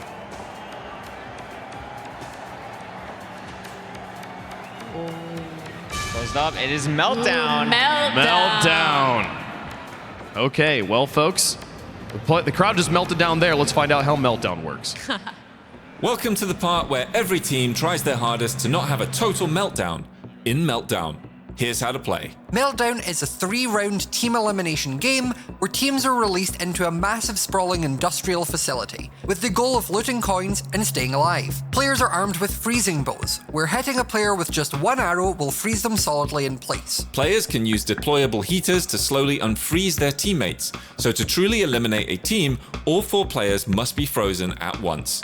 Now, the reactor in this facility is very unstable, and it's starting to overheat. As the game progresses, the facility gradually degrades, melting rooms away and pushing players to the very centre. Don't get stuck inside a melting room though, or you'll be gone for good. Coins are earned by finding and looting bonus crates dotted around the facility, and also from fully eliminating a team. Let's play Meltdown.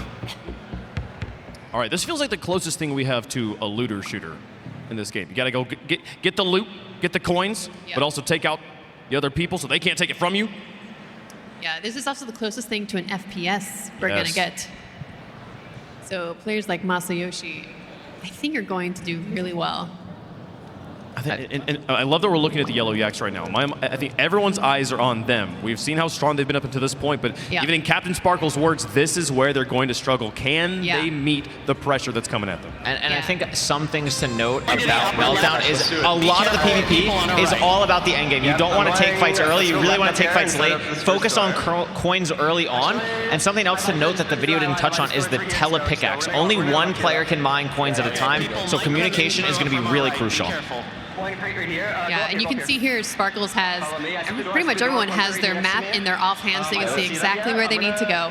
And the fun thing about this is a lot of the rooms are going to be shared amongst a bunch of the teams. So you really have to get there quickly, make sure you see every single angle. And it looks like there's a fight starting right now, Fulham. Here we go. This looks like it's the first encounter. Is it purple versus yellow? Both looking to encroach onto this room with a big crate of coins right in the middle, waiting for that to be unlocked. This is where all of the fights are going to take place, around these coins, around these crates full. Yeah, and this is really important. You can see Purple wanted to place the heater down early in case they do get shot. Pink looks like they're fighting Blue. This is a huge fight. Hannah pushing in, is able to get George. George getting and it looks frozen like, immediately. Whoa, another fight was happening during this. Aqua being taken down really, really quickly. Already, that's going to really scupper their points because they're not able to get any more coins throughout this exact round here. Can't mine any more of the crates. Oh, what a shot from JoJo! It's all to Gumi. Shadoon and JoJo doing really well. Really important here to get the heaters down. down. And Gumi's going crazy. It is just Gumi. Like I said, she's nothing to shake a stick at. Bad Boy Halo unfrozen though. Yeah, unfreezing Bad Boy Halo. She's putting down a heater for her other teammates, which is really smart to do right here. Yeah, really, really strong heater positioning. You could see the one person on Lime is kind of stuck here. I don't think they're ever going to get unfrozen. They just get eliminated. Lime has been eliminated. Going from taking people down to being eliminated. That is so surprising. That was a fantastic play by Gumi right there. Orange is out. Yeah, Orange is also out.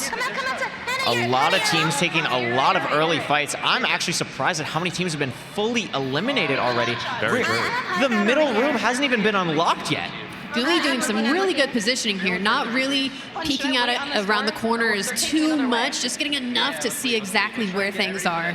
Hoping to see some more F5 usage, get some extra perspective, look around corners without having to peek particularly. Absolutely. Red is gone. Red being out is huge because they were AMD got squashed. CPK got caught in a melting room. That is going to be really unfortunate for Purple here. As the video mentioned, the rooms do melt down literally. You cannot get caught in them. You will fall in lava. And then you can't get any coins. This is going to be really crucial. Pink Parrot's actually in the lead here. We haven't talked about them in a while. Sapnap, a game like this is perfect for him. 100%. We can see that all of the Cyan Coyotes are still alive here, taking their time, and it does look like there's a green team on the other side of this room. Don't think they see each other yet. In a fight? Do they see each other yet? It is the Green Geckos. Green They're is behind. going. Huge shot. There's the shot. Oh, great shots by the Green Geckos. Two players frozen already. Pushing in, great heater usage. They took them very much by surprise here. Oh, Pink getting frozen. Illumina getting 3 there, but getting frozen by Foolish. Oh, frozen again. But don't worry, there's a heater right next to Pete. This is really, really interesting. This close quarter fight, every team trying to get to this middle room. Guys, the Yellow Yaks are still up, and they're still earning points. The Yellow Yaks, they don't need to. Triple elimination from Foolish. That was an amazing play by the Green Geckos. They had to just keep going, but all of their heater placement was very, very good. I find it really interesting. There were so many team fights early on, and now just finally another team is eliminated. It is the Blue Bats. Wow. What a shot from Foolish! Foolish is being the sniper of his team right now. And the middle room is open. Amazing shots. Foolish is mining. cooking. Someone's rushed. Gets frozen. Looked like Captain Puffy was down there getting some early coins. The Maybe even Yaks going are for a gone. sacrifice play. And look how up Pink is. Over 300 coins. This is unbelievable. Huge round for them. And it looks like Pink still has control of the middle. Huge shots coming out.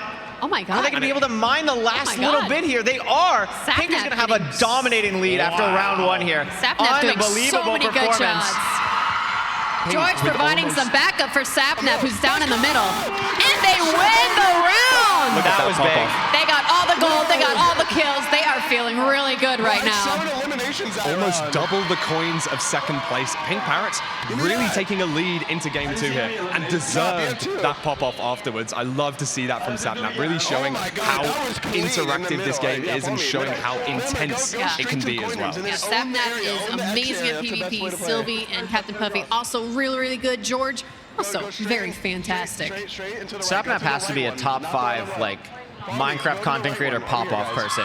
Just always great reactions. Something to note here going into this second round is there seems to be a break after the top 3. You could see green and yellow very similar in coins. Orange Ocelot's a little bit off, so grabbing these early coins to kind of get yourself back in there, you might have to accept that Pink is going to have a strong lead, but you can still get yourself in the top 3 here for sure. 100%. And don't forget that this game is going to be multiplied by 2. However, the next 2 games have even bigger multipliers. So even if you are down in that 7th, 8th, 9th, 10th places, there's always more coins to be earned later on. And here we go. Pink in a coin room. Are they alone? Are they going to be able to locate. No, I don't care. They about do the see the middle. coins. They do potentially see another team. And Aqua's out again. No. Wow. What happened, Aqua? The thing with Meltdown is it's very much all or nothing. You can get no points or you can get just thousands of points. This is the great divider of the games. It is. This is like we were saying, PvP games. This is where you're going to start to see a huge shift. Really, any team up until this game could be the winners. We've got Now, someone frozen. Is that Sylvie? It is going to be tough. Orange getting frozen too. Oh my god. Stabbed in the back. It looks like there's Orange three juice. teams here. Third party are out. Orange, and that's crazy. That has to be orange. Orange is gone. Orange is gone. Orange is out. Huge plays from Pete to keep his team alive.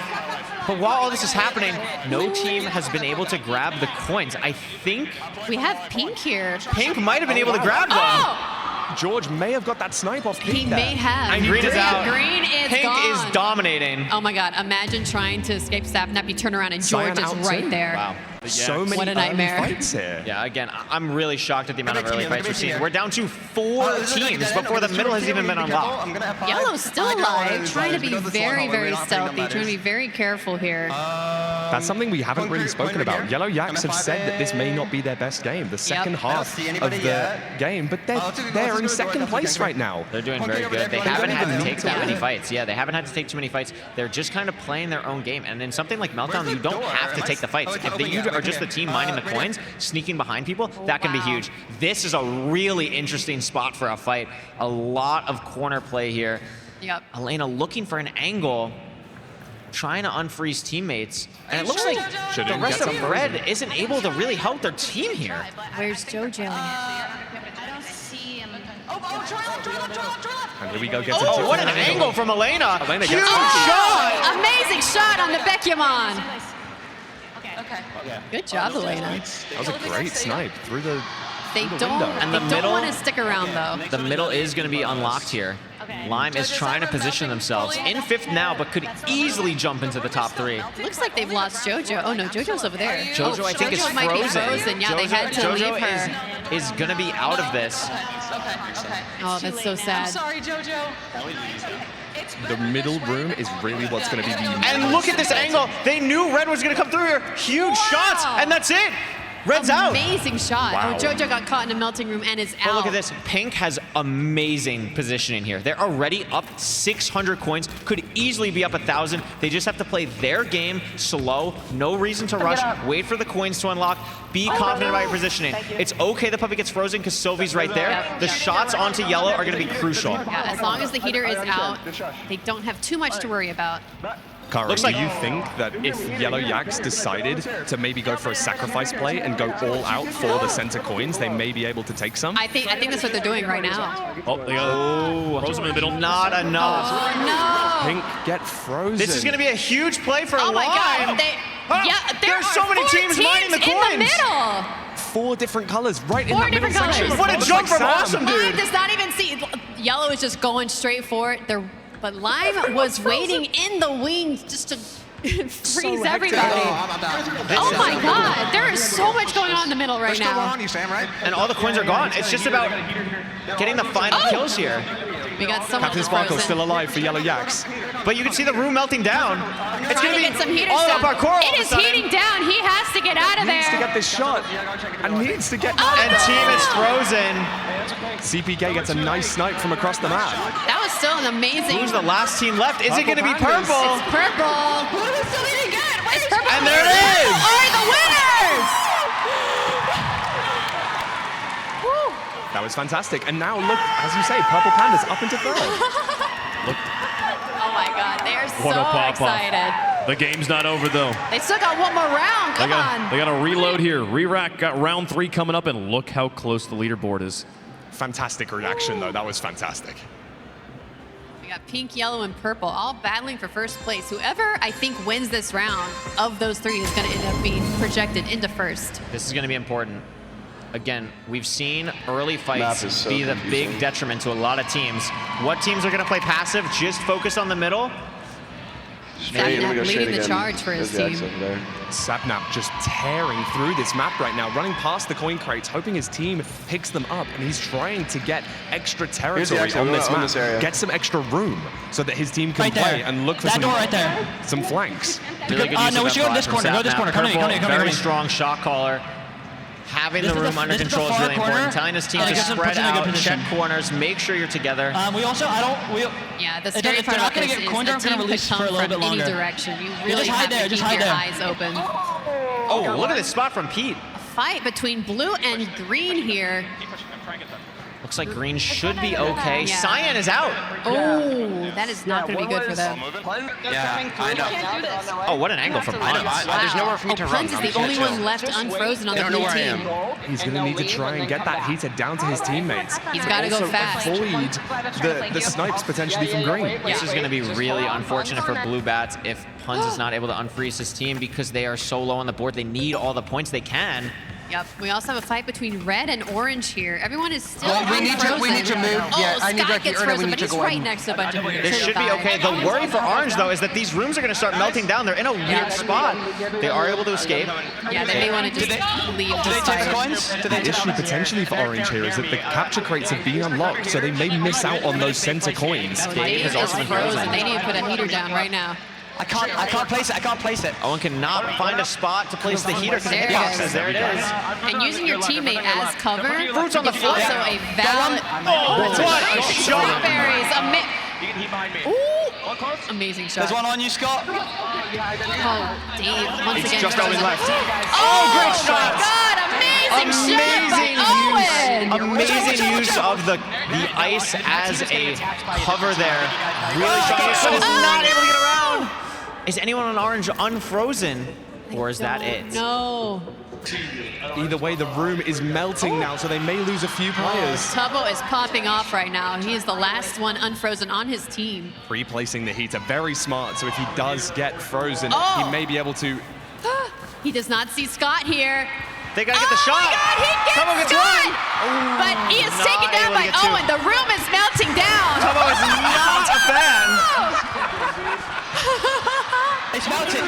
Unfortunately, that spells disaster for the orange team because the room has already started melting down and they have fallen into the lava. Man. I'm sorry. Now we want to see, but while all this is happening, look at the points that Pink Parrot has. 3,200 coins.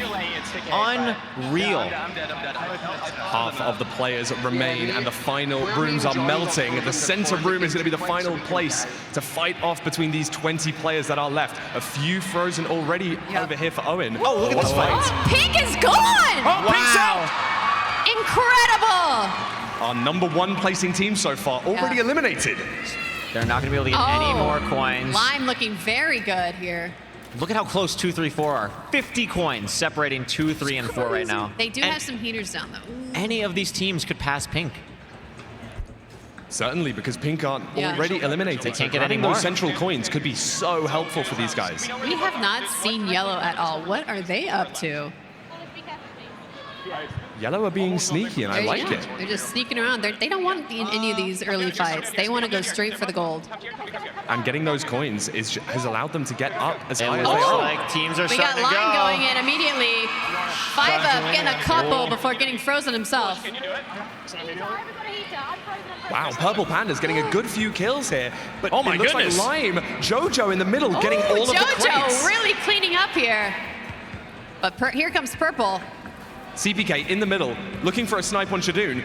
Oh! Might be the last player left. It's just pandemonium. There's just 10 Everyone people is just frozen in the getting middle. frozen. Look at this positioning on top of the ice for Purple. Huge, huge, huge way to see more of the map. Is he going to be able to freeze the last person? He's the last alive for Purple. And get the shot! That should be it! Game over! That's it! Let's go, Purple! A huge pop-off. I guess what we missed is that Yellow is already dead. Oops. Would you say that the end game was Purple Pandasmonium? I would say that. As a Pro Panda enjoyer, I would say that. Okay, good. Good. I'm glad Can you say it right now? A purple pandemonium. Yes. There you go. Say that 5 times. Brilliant stuff. Wow. We've said it. We've been commenting on it the entire time. Purple still hunting down that first win how much would it mean to do it on the purple pandas as well? That would be insane. Now, I think Purple kind of has a little bit of a chip on his shoulder right now, and if he proves himself to get to Dodgebolt and wins Dodgebolt in the very first live MCC, I think that'll make him incredibly happy. We'll take a look at the replays here. Sapnap trying to single-handedly will his team into victory lane. It worked in the first round, but the other two not going as well here. They do come out, I believe, with still the most points, though. They will win the game overall. Yes. They did get the most coins in across the 3 rounds. However, you're right in saying Purple was able to take 2 first places in the second 2 games, which was, you know, fantastic for them. Really good for their point score. It's always the scary thing in Meltdown. You never know who's around the corner. That's scary. Oh my god. I have never seen it so crowded on the platform before. An amazing play from CPK. I'm crazy! That was unreal.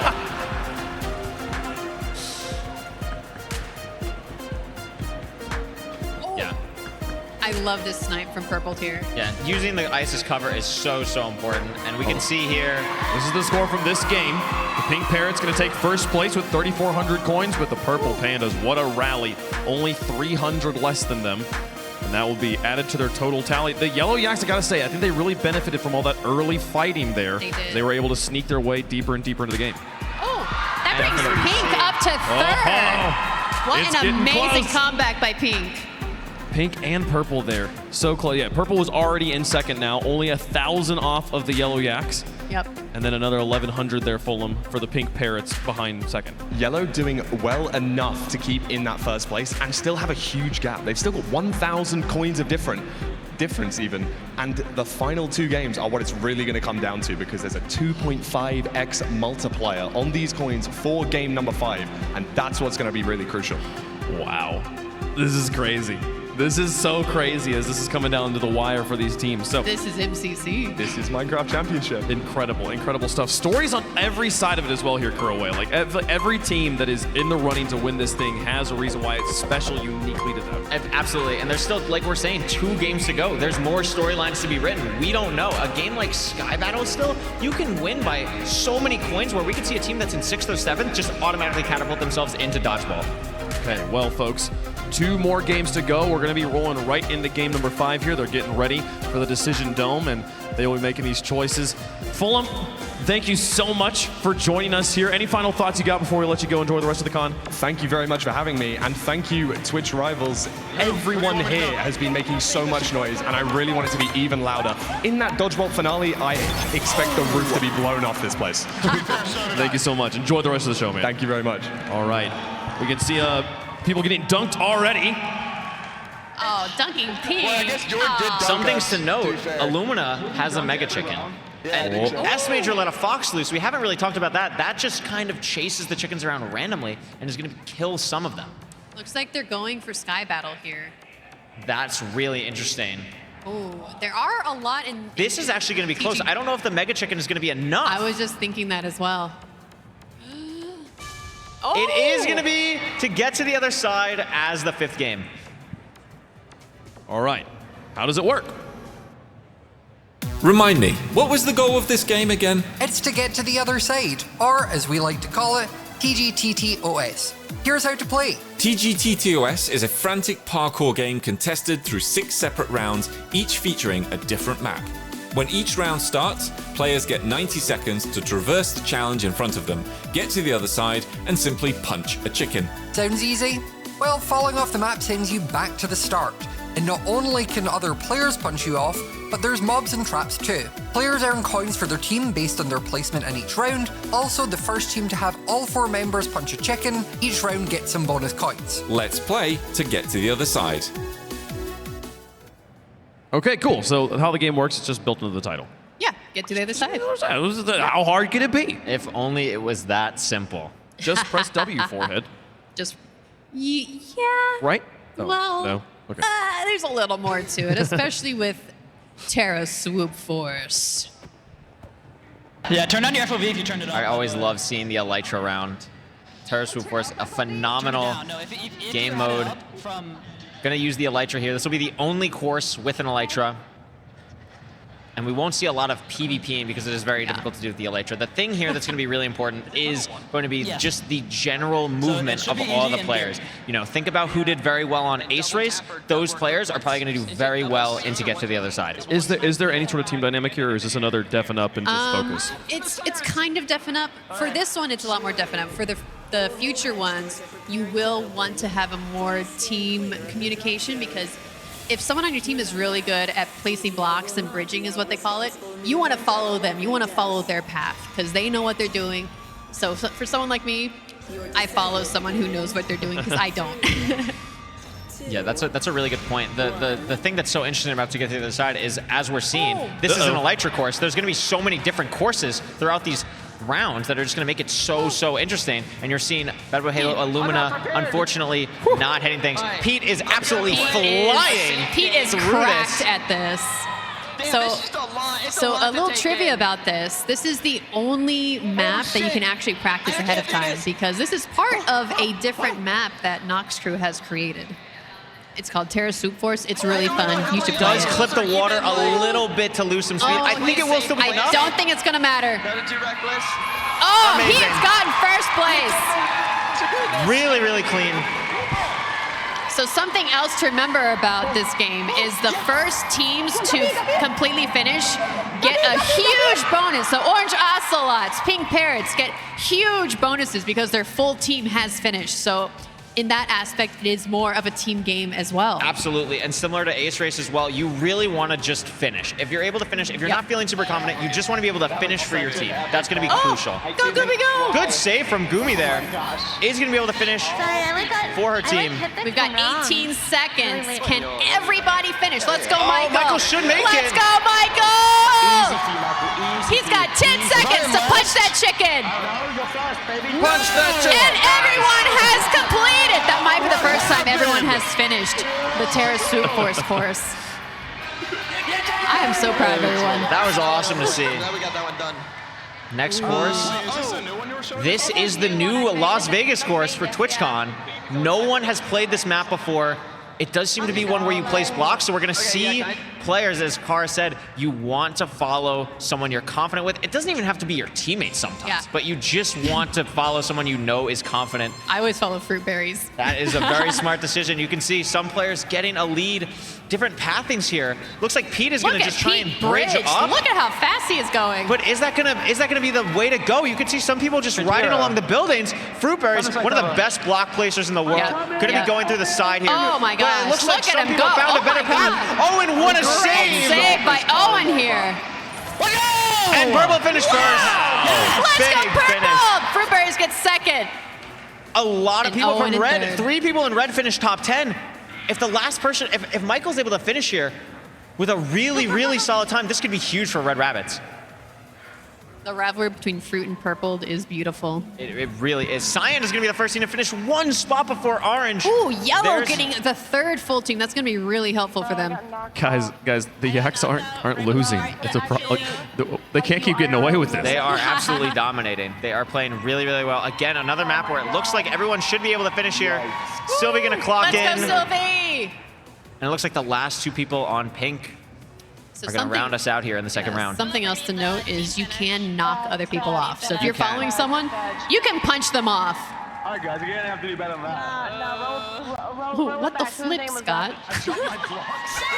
Thank you for censoring yourself. This map here, it is just the dome. This might look familiar to you. This is the lobby before you get to the dome. They have set it up for a to get to the other side map. Very common map. It is going to be very interesting. Another block placing map. And watch out for the shortcut underneath the ramp. That's probably what Purple's going for.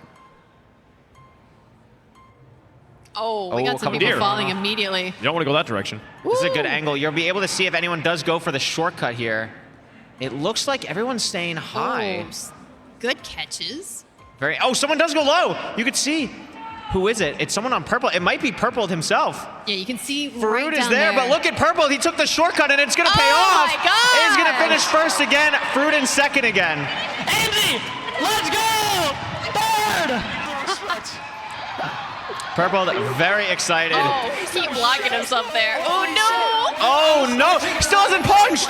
Oh, no. Wow. Okay, that is the hardest part. Finding the chicken is so hard. It is. You It's cannot honestly, imagine. it's not as easy as it looks. Yeah. Pink is the second team. Purple is the third. Oh, it looks like there's a duel happening. There's a fight between Foolish and Tubbo here.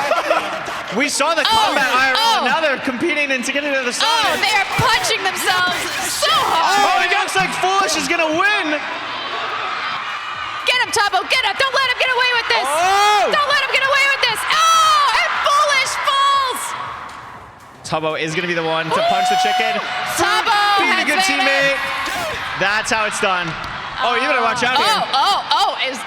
Oh, what's going on here? There's some words being exchanged.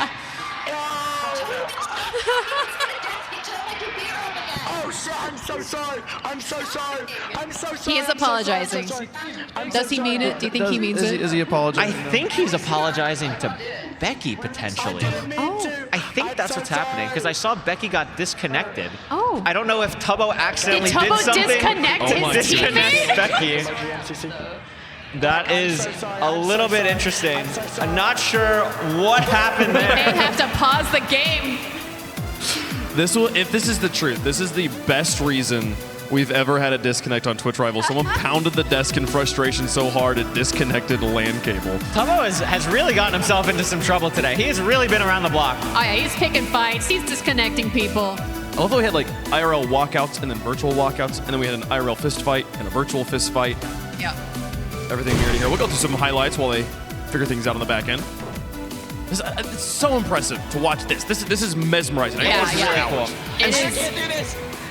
It is. Something I just want to know too, like, this course is so long. Like, the builders who made this are incredible, because this is such a long course and it looks phenomenal. This map was really cool to see, just because no one knew the correct route to go, so it was a lot of feeling it out and a lot of just raw Minecraft mechanics and instincts that went into this round. It is a lot of just press W. Maybe I was onto Just something. press W. See a lot That of bridge, people I bridging. love seeing Purple from below, just stealing it. And this was just awesome. This was just awesome. Oh. Tubbo did get the last laugh in the game, but maybe not. Maybe not in real life. Maybe not in real life with disconnecting his teammate. I'm gonna kick Tubbo's ass. Foolish is high. Tubbo. You hear me? I want to see some SmackDown. Still 3 rounds to go. There's no microphone on that camera. I have no idea what he was saying. Not at all. I mean, we can guess. It wasn't pleasant. It Wasn't, I probably love was you, not, Tubbo, so no. much. Have a good time. He was probably, yeah, he was probably saying that. Yeah. Probably, yeah. That's what Yeah. we'll choose to believe. Like, Purple is having, okay, this is the crazy thing. Like, there's multiple of we talked about him having like the back-to-back-to-back runner-up finishes. Multiple ones of those. He was the overall solo coin leader as well. Yes. He's making the run for it again here. Yes. He's so strong individually. Purple is a monster. He's just a monster. It's a team game, though. Yeah, but also you gotta play to your own strengths and you gotta be that monster for your team. It is a team game, but Purple, it's something that he's very good at, is just communicating very strongly and That's knowing true. what is going on. He understands Minecraft so well that these types of games are really made for him to just lead the way. We'll see if he can continue to lead his team. The rest of the team here, CPK, also getting into the energy of it, keeping the vibes high. The drama has been back and forth from these teams. Many rivalries, years old at this point. It's back and forth. It's important in a moment like this. You really don't want to psych yourself out. We're midway through a minigame, 3 rounds down, 3 rounds to go. You want to try and stay in the zone if you can. It can be difficult. Maybe if you're not doing too well, maybe try and shake yourself out of it. Talk to your teammates. Loosen the vibe. Remember, we're here for fun. Enjoy yourself. At the end of the day, that's what's most important. I want us to get, while we have this time, I would love for us to maybe like interview one of the pieces of the sandwiches and asking them like, is this a rivalry or are they planning on like hugging at some point and like completing the making the PBJ? sandwich. That would be Yeah. interesting. I want to know that too. What's the well? Before we do that, Hello, peanut butter. Necra is standing by with one of the rabble rousers. Who you got, Necra? Oh, stop. Oh, stop.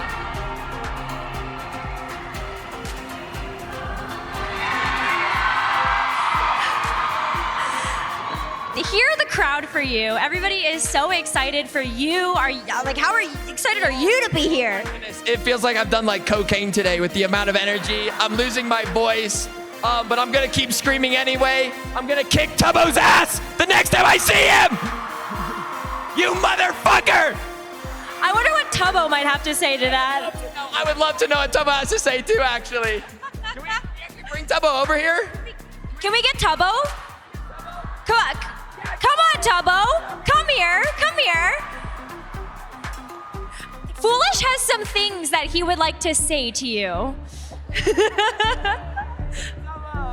Tubbo, we had a good game, man. No hard feelings. Yeah, really good I game. understand sometimes you the moment you just have to punch me and then keep punching me. Yeah, I and just then wanted to even keep punching when we're you, both dead last, you have to keep punching me. Hey, man, it happens. I love the sportsmanship.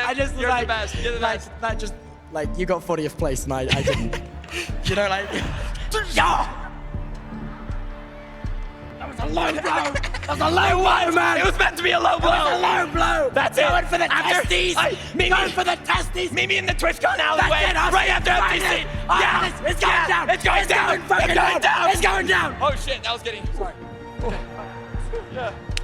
This is what true friendships are made of, right here. Foolish, it's been amazing. You and the Green Geckos are performing great today. How are you feeling about all of your teammates? Oh, it's awesome. The camaraderie is great. Okay, sure, some of our players aren't the best. I'm trying my best to lead them though.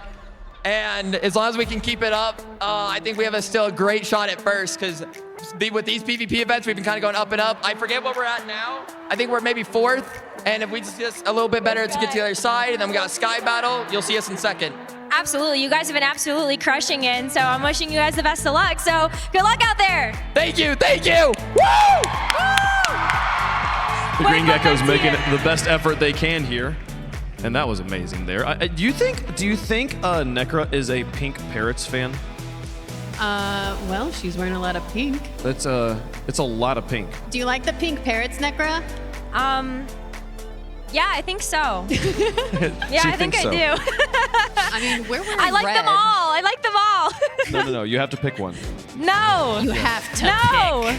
Don't make me wait, punk. She's running away from all of the challenges and problems I'm putting in front of her here. Folks, they're still figuring out the issues in game. We want to make sure we have a completely competitive, integral environment for our competitors to determine who is the champion here, but we will be getting in that momentarily. When things like this happen, this happens in any virtual environment. The fabric of reality that connects us all virtually has been shattered here, and so we cannot compete at this moment. As a competitor who lives in the real plane here, how do you keep yourself mentally focused when moments like this happen? Alcohol? Oh, no. Do you have a second option? Ooh, more? No, definitely not. Maybe an apple or okay, some. yes, some an apple. juice. An apple's good. Yeah. Calories. Yeah, I mean, I've been in situations, you hate when it happens, but there is almost always this is going to happen in events. I've been in events where it's minutes. I've been in events where it's hours. The thing is, regardless, you want to just stay positive. At the end of the day, we're playing a really fun game, and it looks like we're getting right back into it.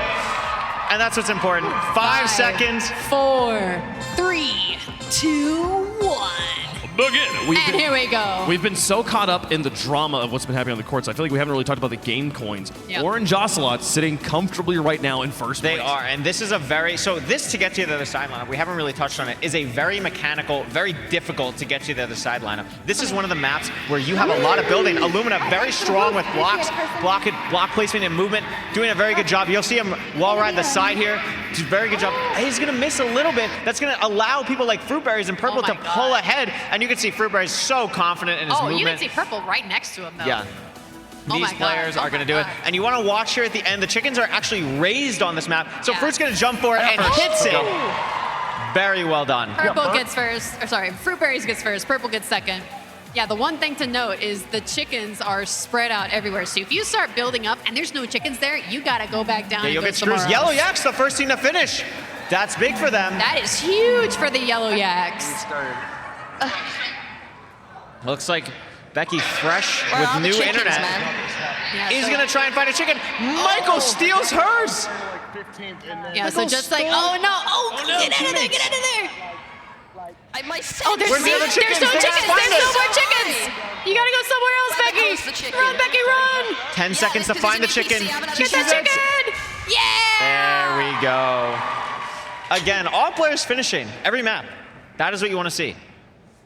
Ooh, dark eyebrows. I hate people with pink hair. Sorry, Necro. This map is awesome. Chili Con Carnage. This map, in my opinion, is the most difficult to do extremely well. There are a lot of ice sections here which make the movement difficult. There are sections where you can speed yourself up under the ice, which is going to be really crucial. You'll see people like Fruitberries do that here. Really excited we're on his cam, but we're going to have to take a second before we get into it, apparently. Tubbo said oops again. Tubbo, what did you do? Tubbo. Oh. Tubbo. Tubbo, come on. He's like, I didn't come in first. I don't even know if it's actually Tubbo. It's just probably Tubbo. He did say oops in the chat. That is a little concerning. A little incriminating. A self-report if I've ever seen one. At least we got one more round in. We're making progress. Let's see, we're getting closer. We're getting closer to the conclusion. Almost there. Oh, it looks like, are we going? Is that the map? They look like they're trying. Look like they're going. They are going. Oh, now they're going. Here we go.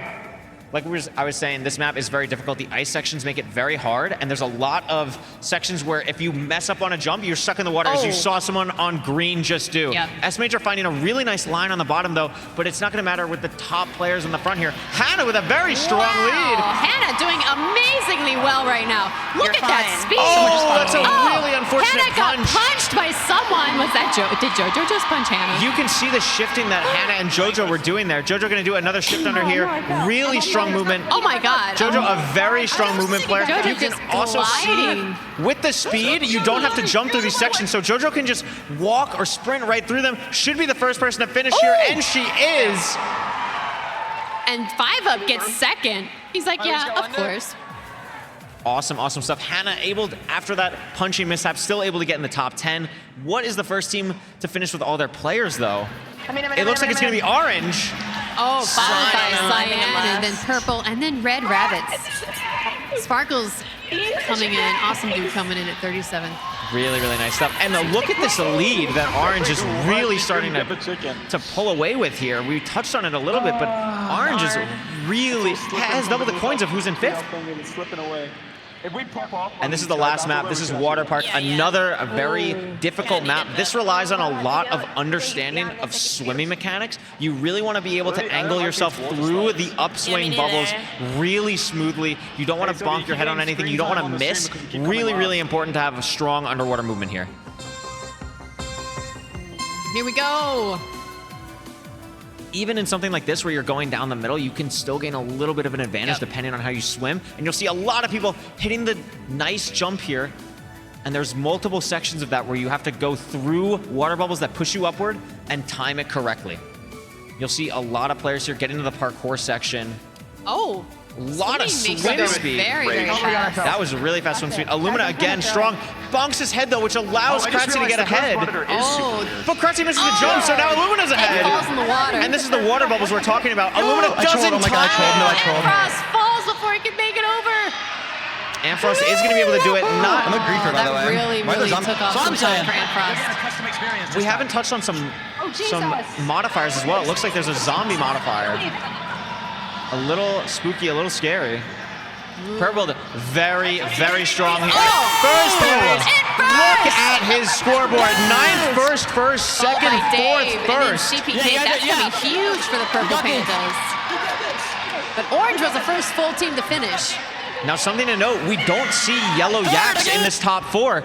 With the coin multipliers, they could be in a situation where they're not in first anymore. They might even be out of second if Orange pushed them that much. Yeah, Orange is about 500 coins in first from second place here. This is huge. I'm really interested after this game to see the score. I think Yellow Yaks is still going to be in second. I think Purple is going to be in first. And the race for second between Yellow and Orange is going to be so close.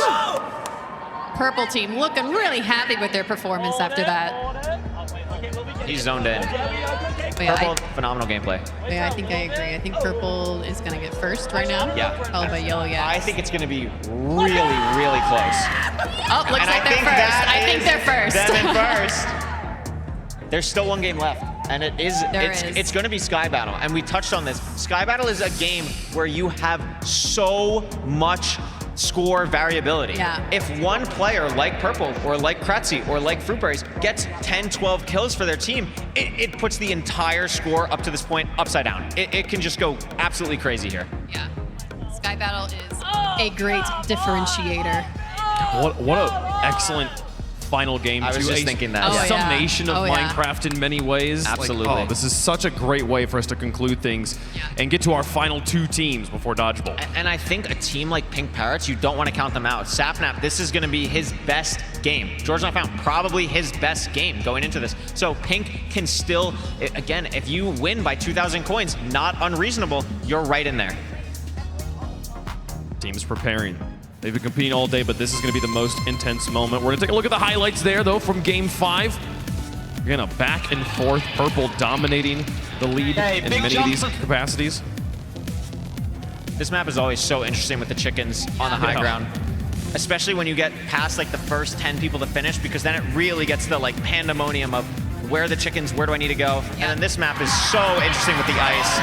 It's really important. You can see S-Major got caught, wasn't able to speed through there. And then looks like Gucky really clean movement. Something that always gets me is I get so nervous that I forget which click, like left or right click, is the punch button. Listen. So I'll just spam both buttons when I'm at the chickens just in case. Yes. Yeah, oh yeah. It gets wild. It gets absolutely wild. Okay, so here is the results from the game we just watched. The Orange Ocelot's going to take first place out of TGTOS with 4,200. The Purple Pandas, though, with 3,700. Yeah. Is it enough to put them in the first place? Look at how far down Yellow is. Yes. Yes. Oh. 1,700 below Purple and over 2,000 points behind Orange. The worst performance from the Yaks so far. They're going to have an amazing final round here. They have dropped first place. They are still in second, but it's only 1,200 coins. I honestly don't know what team I'd prefer in Sky Battle between Orange and Yellow. I think it's very, very close. Hi, George. Oh man, and to think about that, the Yaks have the Ocelots and the Parrots nipping at their heels. 2 teams that we expect to be strong in this mode. Yeah. And honestly, Panda's trying to hold on. Honestly, I can't count out Red Rabbits either. Fruitberries has had some unreal Sky Battle performances before in MCC, and I think that he can potentially just squeak the team in. There's the smile. Chat. One's in chat if you beat George at the staring contest. Glitter is standing by with our new leaders. That's right, Wavepunk. I've got 2 members of the Purple Pandas right now. We've got Purple and CPK. And I want to ask you the first question because you were off camera when I was talking to Purple when I asked how you guys felt about your chances doing this event. And you had the face of absolute surety that you guys were going to win. Now finding yourselves in the top 2 heading into the last game mode. So how are you feeling? I mean, I'm feeling good. I don't usually get like second place individual, so I'm popping off. My team are doing great. I believe in us. We just got to finish out the last game and get the win. All right, now we talked about this at the beginning. We've made it all the way to that final game mode. After the performance so far, though, you guys have looked pretty much unstoppable, so you've got to feel good now heading into Dodgebolt. Yeah, I mean, I had a shaky start. Normally, Rocket Spleef Rush is a game I have gotten first in almost every time, and I got like 13th in it for some reason. I thought it might have been over, but it wasn't. I brought it back. We've like a whole team's been doing really well. One more game, and then hopefully Dodgebolt. I don't know. We're talking about how we want to play Sky Battle, what we want to do, but hopefully we'll be there. So hopefully we'll be in Dodgebolt. All right, now before we get there, final words for your competitors that you're going to be going up against. I want to hear your thoughts. We are the best. Thank you so much. Short and sweet. Keep it simple. That's intimidating enough because of the confidence alone. Let's get into this next game mode. Wavepunk, back to you. Confidence, but polite. We're the best. Thank you. We appreciate it very much, folks. All right.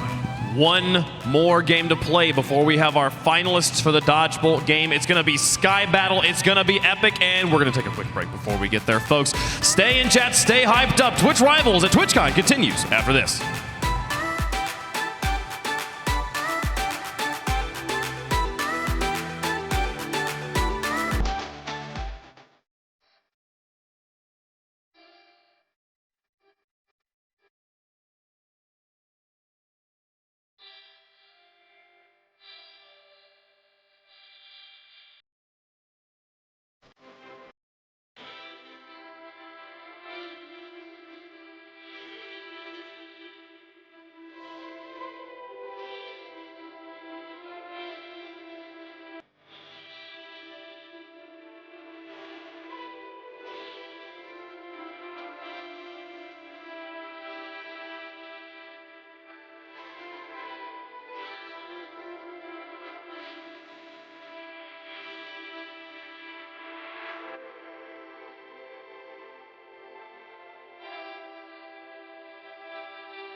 to Minecraft right here, baby!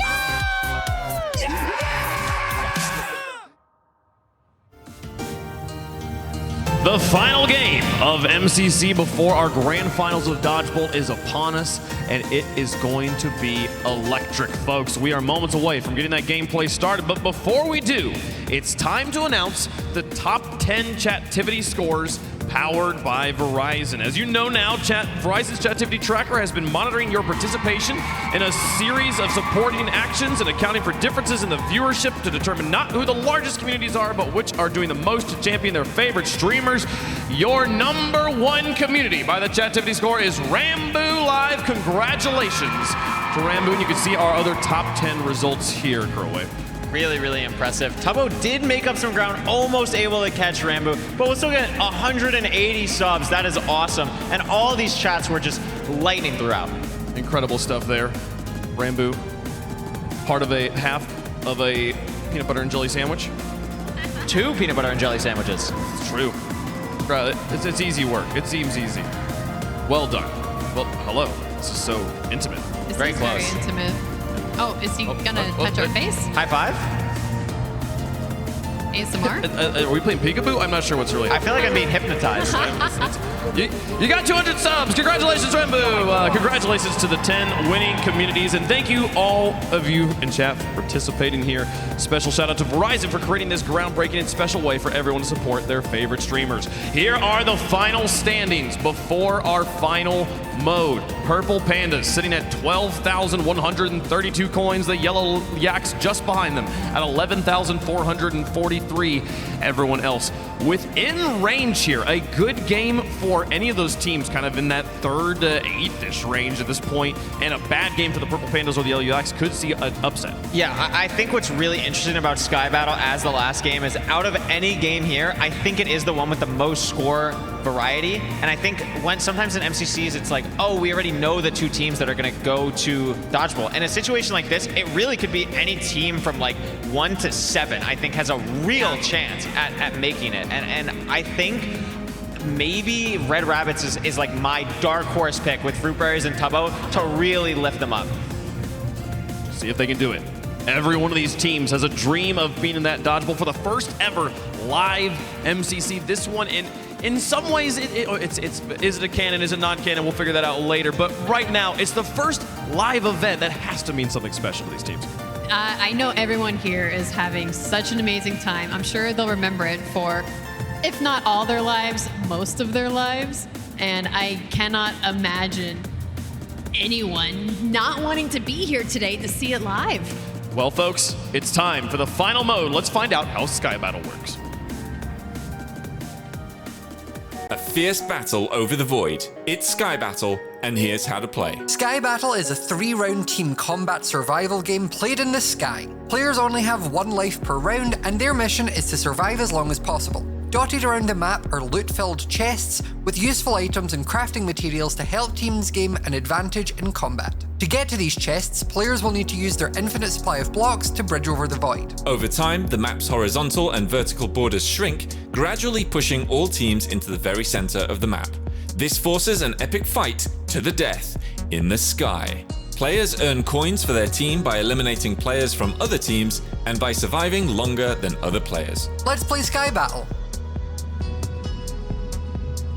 Curlway, what do you think is the most overlooked mechanic or item here in Sky Battle? There's so many different things to consider. That's a great question. And I think the thing is you don't have to be amazing at PvP to do good in Sky Battle. Again, remember, these are all team-based games. So the scoring, the coins are all going to be team-based. If you're able to survive, you have the one player on your team that is really confident in Sky Battle, just stay with them, do whatever you need to do to survive, basically, and just make sure you're sticking around the teammates that you trust the most.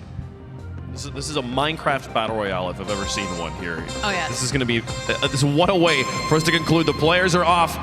and it's about living the longest. So I think this map specifically, Candyland, is really interesting because there's some chests that are all near players, and it's interesting to see if any team wants to take these early battles. You'll also hear a lot of communication between the teams here. You could see Purple already feeling very confident about leading his team. Going to do that here, grabbing iron blocks. There are going to be blocks throughout the map, diamond ores, iron blocks that you can use to craft diamond swords, iron armor. You really want these resources, and as you can see on the top, the border does shrink. So as players die, as the time goes on, the border will continue to shrink, and it's really important that you stay with your team and not get hit by the border.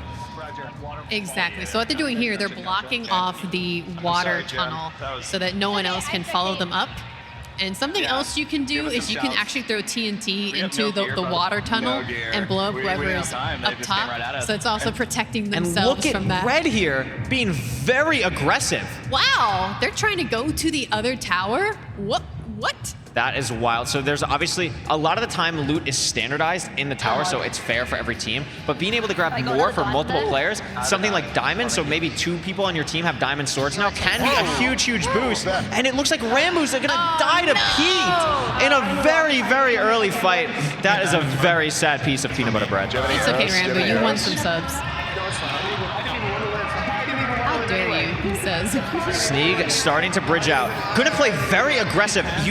A lot of teams hesitate to head to this middle area. It can be risky, and you'll see as Lime's doing, a lot of teams want to stay together on this high ground, bridge to the middle as the border comes in, and you can see some teams try and fishing rod people off. Usually how this works is you want to have someone very confident in bridging kind of lead the way, and the other people are going to call out and see what's happening. Exactly. So something else they need to keep track of is the border doesn't only shrink in behind them, it shrinks in on top of them as well. That's so a great if they point. don't start building down as well, they could be suffocated by the border if they stay up too high for too long. So as we're hitting like the mid game here, it's really kind of interesting to see the different types of bridges that these teams are making and the height differences between them. Because it looks like Red is a little bit higher. They're also the most out here. Hannah in a really bad spot. I mean, it's not going to be able to go down the water there because of the bubbles pushing her up. That is going to be unfortunate for the Blue Bats, and it seems like they are a little bit cut off here in the middle. Oh my gosh. Maybe a sneak attack kill on Owen. Straight for Owen. What a great team play from Masayoshi. Almost took down Owen. That was a very scary thing. That would have been unbelievable from Gumi. But it looks like Sneak is going to get the kill on Orange, and the orange drop slots have been eliminated. That is huge for Dodgebolt implications. The creepers, how many creepers does Sneak have? Almost knocks himself off. And he's going to push the rest of Purple off. That is still an unbelievable play from Sneak. Cyan Coyotes in second place because of that. And something to note, Yellow Yaks in first. This is going to be huge for Dodgebolt. But look at Red Rabbits, a team that we mentioned could do so well. Is it going to be well enough? There's still a lot of kills to grab. You'll see players like Fruitberries start to get a little bit more aggressive as they have the positioning, dropping on each team. Tubbo standing, trying to use the fishing rod, staying with Michael so they're grouped together, trying to drop on Amfrost or 5-ups here. 5-ups, interesting TNT placement. Some TNT on the middle. Jojo this up could be there trying to also absolutely do something. wild. Fall damage is on, and that's going to be the death of Tubbo. It's carnage in there. Captain Sparkle's taking down Michael. Using the cobweb, this is Fruit's element here, and is going to be able to win for his team. Fruit gets the last kill and wins the first round of Sky Battle. So here's what stuck out to me there. Yes. Red Rabbits, first place. Yes. Yellow Yaks, third place. Where is Orange? Ninth place. That is absolutely huge. Orange cannot get ninth 3 times in a row. They will not make Dodgebolt. Red or another team will be able to make it. Also Purple, I believe, 7th. That is going to be big too. That's going to be huge. Very, very huge. So Yellow right now does not want Orange or Purple to do well in Sky Battle. And it's interesting because both teams, Orange and Purple, have very strong players for PvP. Oh no! And that is going to be absolutely horrible for the Yellow Yaks. And Pete is out of the world too! Oh my God, what an upset that's going on right now. The script here is absolutely unbelievable. Lime trying to find where to go.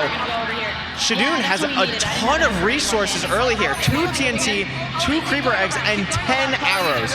That's going to be huge. A lot of early fights here, but what matters is survival. Again, we saw how many Red Rabbits made it to the final. 5-ups, amazing trying to defend positioning against the entire blue team right now. Really, really good positioning, keeping blue caught out.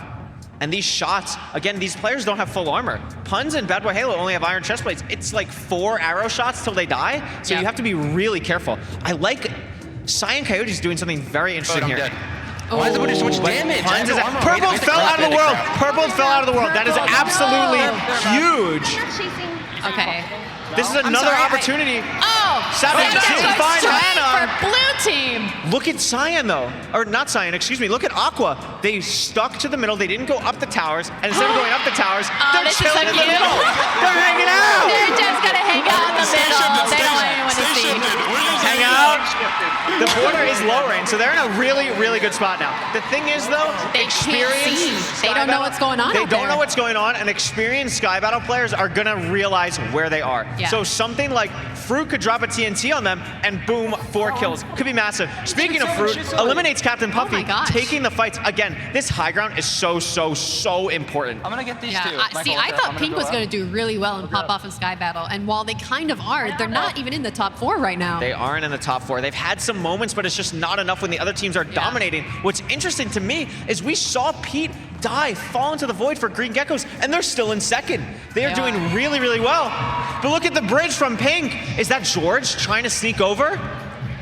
That could be huge, but we have a fight from Lime. Aimsy's gone from Antfrost. CBK's gone from Antfrost. Oh my God, Yellow Yellow Yaks. Yaks are really pulling it out now.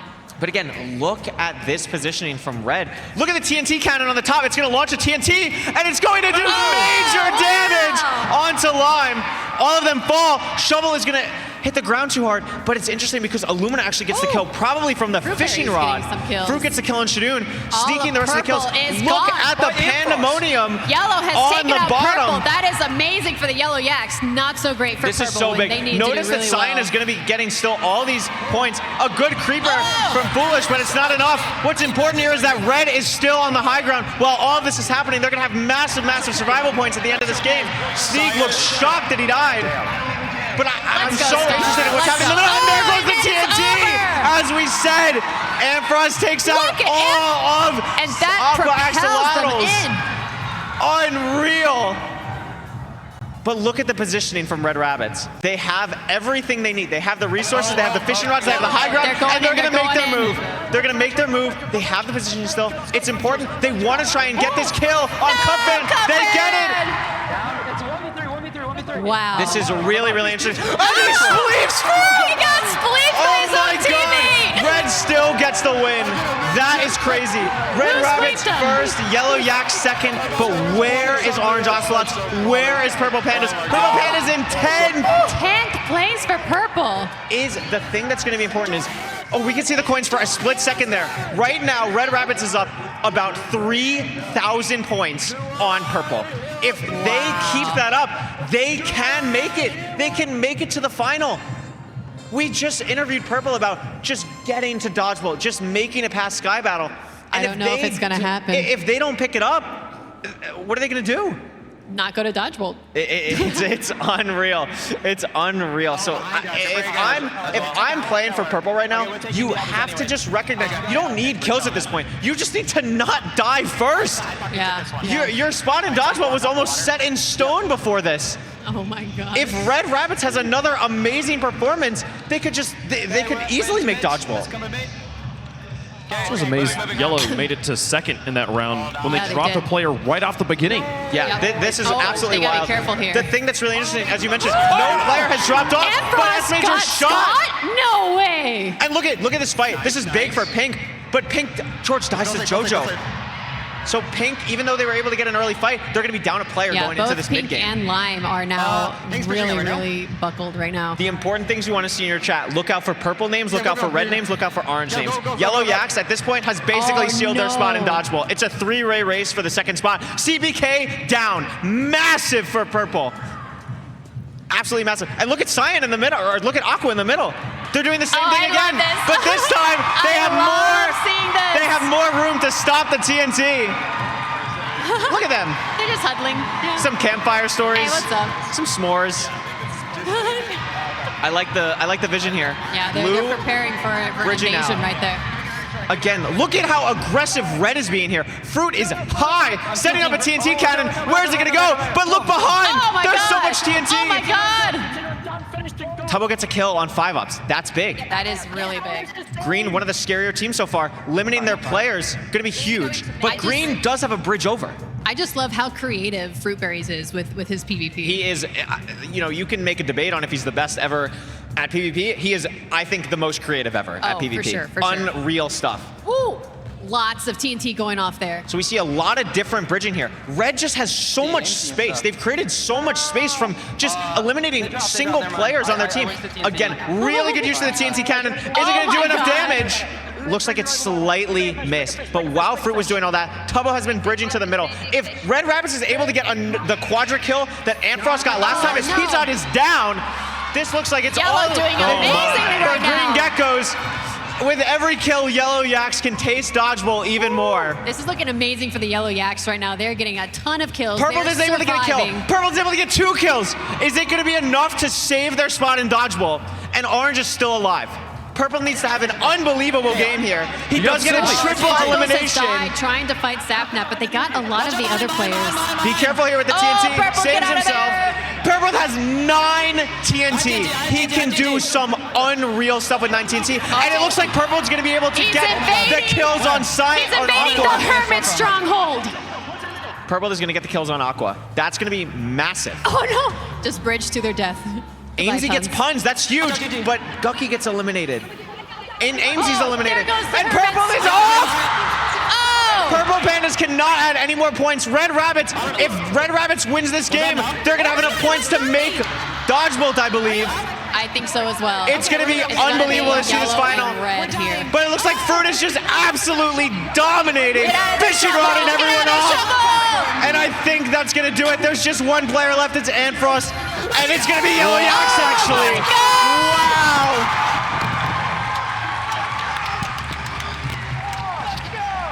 Unreal. Yellow looking amazing. Red looking amazing. They are so happy right now. I think even though, look at the point gap between second and third. We're going to see here what teams make Dodgeball. Wow. I think Red did it. I think Red did it. Red might have done it. It is an unreal They're looking very performance. happy. I think Yellow has definitely made it to Dodgebolt. Wow, what an unbelievable final game. As we were saying, the point difference is so massive. We're seeing a celebration. Purple is celebrating. That, how close was it at the final? It is going to be Yellow Yaks and Purple Pandas. Wow! By 10 points? By 10 coins? 10 points! Oh my gosh. Oh my God, those last kills by Purple cemented their spot into Dodgeball. As we said, because Purple was able to get the kills on Aqua in the middle, they were just sitting ducks. They were 3 points. And poor Red, they were so close. What an unbelievable performance from Red Rabbits, though, to make it so close in the final. And with that, Purple will have a chance for redemption on the live stage as a member of the Purple Pandas. What? Oh my God, I can't believe how close it is. You cannot script this. That was unbelievable. What the fuck? Oh my God, oh my God. The pandemonium here in the early games. Purple looks so confused. Oh, wow. That one kill by Captain Sparkles, that could have been it. That one death by whoever, you know? Just... Fruitberries just had an absolutely monster game one. Oh, no. Captain Sparkles. Oh, great shots here. Yeah, Fruitberries put up such an amazing performance. It's so unfortunate You that can they never couldn't make count. it. You can't ever count out a team. And then we just see the quadra kill from Antfrost. Yep. That was such a heads-up play from Antfrost. As we said, definitely I would say the strongest PvP person on Yellow Yaks. And having the game sense to know that you can just drop a TNT there and just guarantee yourself multiple kills, it helped them get second. But Purple's team eliminated early in this final round. Yep. And he said, never give up, never what? Yes. And Never just kept surrender. playing. 10 coins. 10 purple. 10 coins is my God. For anyone not familiar with the scoring system, 10 coins Red Rabbit's is insane. got almost 4,000 points more than Purple in Sky Battle. The thing is, and look at how much Yellow Yaks like just dominated. It's just Yeah, they did amazing. incredible. So What is Sparkles talking about? that was just unbelievable performance. I cannot believe how close that got in the end. That is one kill, one like second of surviving, and here we see the top 10 players overall. Antfrost with a commanding total points earned. Incredible performance from these players. 8 teams go home now. We are left with 2, Necra. We have 2 teams remaining. Both of them have earned their chance to play Dodgebolt to get this MC Championship title. So please join me in giving it up first for the Purple Pandas.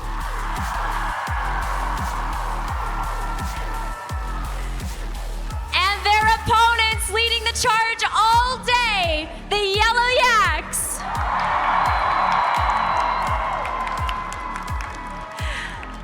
All right, Purple, I've got to start with you though, because this was a close battle between you and the Red Rabbits. When you saw that 10-point differential, what was even going through your head in that moment? I'm not gonna lie, I thought for sure we were out, because the difference between the top 2 teams in Sky Battle was just like crazy. Our first 2 rounds we did bad. 3rd round we did just enough, I guess. I mean, I literally, there wasn't a chance in my mind that we made it after I saw the scores, but I don't know, we did it. And hopefully I don't lose a 4th Dodgebolt in a row, so. We're hoping that we didn't cast or curse you for this one. I think you guys are set up for great success, and I want to just get some words from you as well, because I know you were saying you were really like nervous at the end of that. You were shaking. So how do you feel being in the finals? I don't know how I've got here. I woke up and now I'm here, and I'm just like, I don't know how this has happened. But we're here. I don't know how. Yay! This is amazing. This is so cool. It's been so awesome watching you guys perform, and then Yellow Yaks literally all day. I feel like you guys have just been at the top of the leaderboard. I mean, Captain Sparkles, we were talking, you were saying that like you weren't sure how these final games were gonna go, but Ampros, were you confident? Was I? No. I thought we were gonna lose, to be honest, but we brought it back. We could. This guy obliterated. Oh my goodness. I've never seen someone crush this hard before. I don't know. I want to make Dodgeball. I want to win. I mean, we thought originally that game order mattered, but then we realized if you just win every game, it doesn't matter what order you play them in, you know? That's the thing. That's the strat right there, is just win. So now I got the important question. Who's winning Dodgebolt? Oh, don't ask me that. Callum! Yeah! Who's winning Dodgebolt? We will win, thank you. I really hope that I get the same answer as you here, but who's winning Dodgebolt? We are easy. Easy. All right, I'm gonna let you two both step back up at your stations for this final game of the day. So best of luck to both of you, all 8 of you, and we'll see how this Dodgebolt goes. Wavepunk, back to you. The 2 final teams, one of which, the story with Purple is just the most insane. The fact that this actually happened, the fact that he by himself got his team there with a final 10 points to give himself the 4th opportunity in front of a crowd for the first time ever to try and win his first ever MCC is bananas. But on the other side of this, Crowway, we said, oh, the Yellow Yaks are here too, kind of at the beginning, let's talk about other teams. And then they just won everything. They are just absolutely unbelievable. I think they're just such a well-rounded team. And they all have a lot of event experience, not just with MCC, but all of these players play so many different kinds of Minecraft game modes. And I think it just complements themselves so well that they understand all the mechanics and just the teamwork all around. It's been really inspiring to watch. Let's keep talking about the Yellow Yaks and their story today. We can take a look at some of the highlights from what this team did, especially Ampros. You saw him up on top there, a massive score here, Kara. Oh yes, Ampros showed so much leadership, showed so much raw skill in getting his team, like everyone on the Yellow Yaks did amazing. Like we've said, if all of you are just pretty good, you're gonna do really well. But Ampros was also more than just pretty good. He was fantastic. I really want to just add, like, Ampros, I think, I wish Ampros was a little bit more confident because he's so good. He's so good. And he always does so well in these events. and just always performs above and beyond for everyone's expectations. I'm so proud of how he's done today, and is so deserving as the #1 player today. Oh yeah. Oh. There it is. The orange ocelot. The orange ocelot, yes, close. it's like a yak, and it's like the same color, but not quite there. Close cousin to the yellow yak. It is. There is. I feel like you could. There's a lot of different ways you can characterize this, and we've been talking about how much MCC is a team game. You need every member to stand up. Absolutely. And what I'm about to say is not to take anything away from the rest of the team, but this feels like Antfrost versus Purple as we're going into this final match. Who wants it more? I think so. We haven't really talked about Dodgebolt that much because there's just been so many other games. In Dodgebolt, you have a lot of the defense is very team-oriented. You want to make sure you're dodging well, you don't get shot. But a lot of times, the arrows can get funneled to whoever the players on the team think is the best player. So we could see what you're saying with a lot of just Antfrost versus Purple. It's shooting the arrows back, and it could really just come down to those two. Oh, they're doing the hand exercises, getting the blood flowing, fighting carpal tunnel. It's very important stuff to do as your gamers. It's important. You always want to keep the vibes high. You don't want to get to a point where you're in Dodgebolt and you're like, oh my gosh, I'm so nervous. We got so far. Just keep the vibes. Shake your hands a little bit. In your head is definitely a key to losing, so they're trying to avoid that, folks. But the other key here, Dodgebolt. How does it work? The grand finale, the game to decide the ultimate winner, it's Dodgebolt. And here's how to play. Dodgebolt is a total elimination game, played as a best of 5 rounds. The goal of the game is to eliminate the entirety of the opposing team. Players do this with an arrow that each team is given at the start of the round. These arrows will eliminate an opponent in 1 hit, so players must be quick and agile to dodge the incoming fire. As the arrows are shot back and forth, the arena will gradually shrink, making the area for dodging smaller, but also opening the opportunity for missteps into the lava below. In subsequent rounds, the team who is behind in the score will start with both arrows, giving a chance for them to catch up. The team that reaches 3 wins first will be crowned as the MC Championship winner. It's time for the final duel. Let's play Dodgebolt. It all comes down to this. The Purple Pandas came into this with 6 cumulative MCC wins. The Yellow Yaks came into this with 6 cumulative MCC wins. The team that wins will add 4 to that total, and it's time for Dodgebolt of the MC Championship TwitchRivals. This is going to be so awesome to see. We just get teleported to the Dodgebolt arena, and they will give a quick little explainer in the game for the competitors as well, as they are not able to see the videos. But we are going to be starting in about a minute here. You can see the big scoreboard on the top. Going to be interesting to see. Dodgebolt is so, it's hard to predict a game like this. It is really hard to predict. So, Kara, do you have any idea who do you think is going to really stand out in this Dodgebolt game? So the thing about Dodgebolt is you can focus on several players. Yep. So even if I say I think Purple is going to do well, if they focus Purple, he may not even get to play very much. Yeah, and that's a strategy that happens so often. A lot of times you really want to just eliminate the people who you think is going to do the most damage. And Purple is clearly a competitor, as well as Antfrost for the other side, that are absolutely going to put so much pressure on their respective other teams. So here we go. We are loaded in here. The arrows are going to spawn in 30 seconds. Each competitor will get 1 arrow, or excuse me, each team will get 1 arrow. It'll spawn in the center of the black circle, and then the arrows will get picked up by the players after they're shot throughout the game. The other thing to note is, obviously, as the game goes on, you saw in the explainer, the map will shrink. So as the game goes on, it will be harder and harder to dodge the arrows. And we're starting in 3, 2, 1. Here we go. Arrows out. Any quick shots? No. Immediately. All right, backs CBK up. has 1 arrow. He shoot. Oh my God! And immediately he gets hits Captain Captain Sparkles Sparkles. immediately. Oh wow.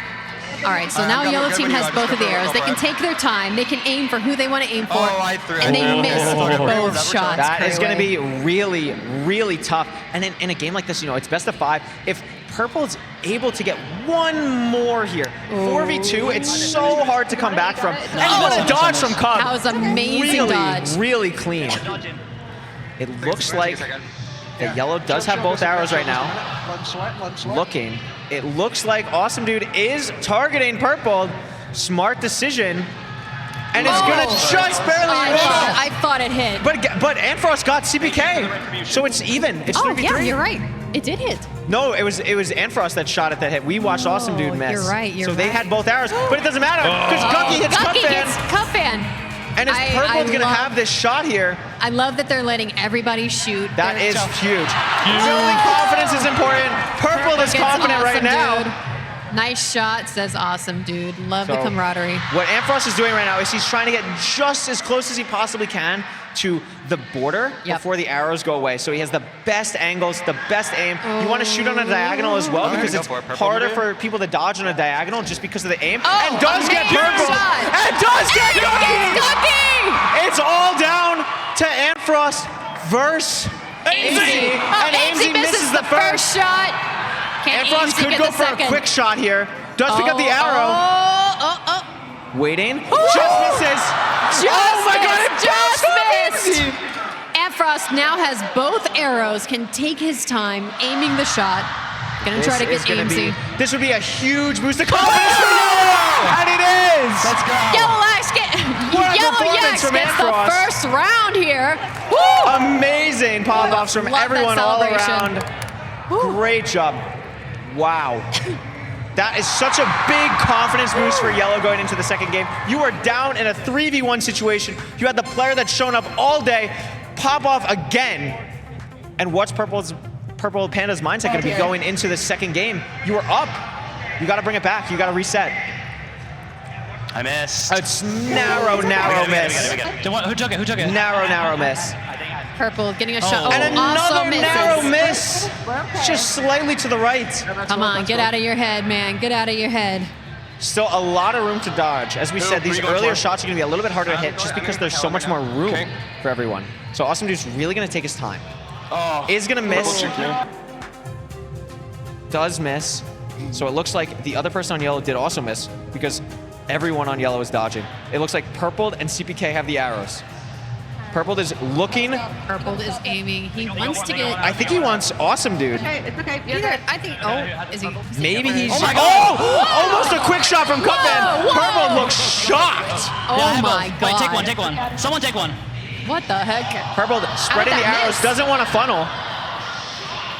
So waiting. Some crazy movement from Awesome Dude. And the border is starting to shrink even though no one's been eliminated because of how long. But Purple tags Anfrost, and that's going to be massive. Win. That is a big shot for Purple right This is the opportunity for everyone else on Yellow Yaks. They've been a teamwork-centric team all day. Who is going to step up here for them? One miss. And it looks like Jordan is. Sparkles gets Gucky. That is fantastic. 3v3. Still No early. Anfrost. No Anfrost. But there is a Purple, and Purple is making awesome himself tag known. by Purple. That was fantastic. Awesome they got Dude out down. 2 of their best shooters on Yellow team. Purple Panda's a bit grouped up right now. That's not what you want to do. CPK and Purple overlapped each other there.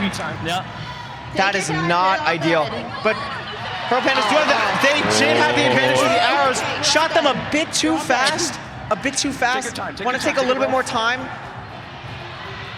Captain Sparkle's taking his time, really trying to get Purple. Cupfan does it for him, and they're going to get it as well.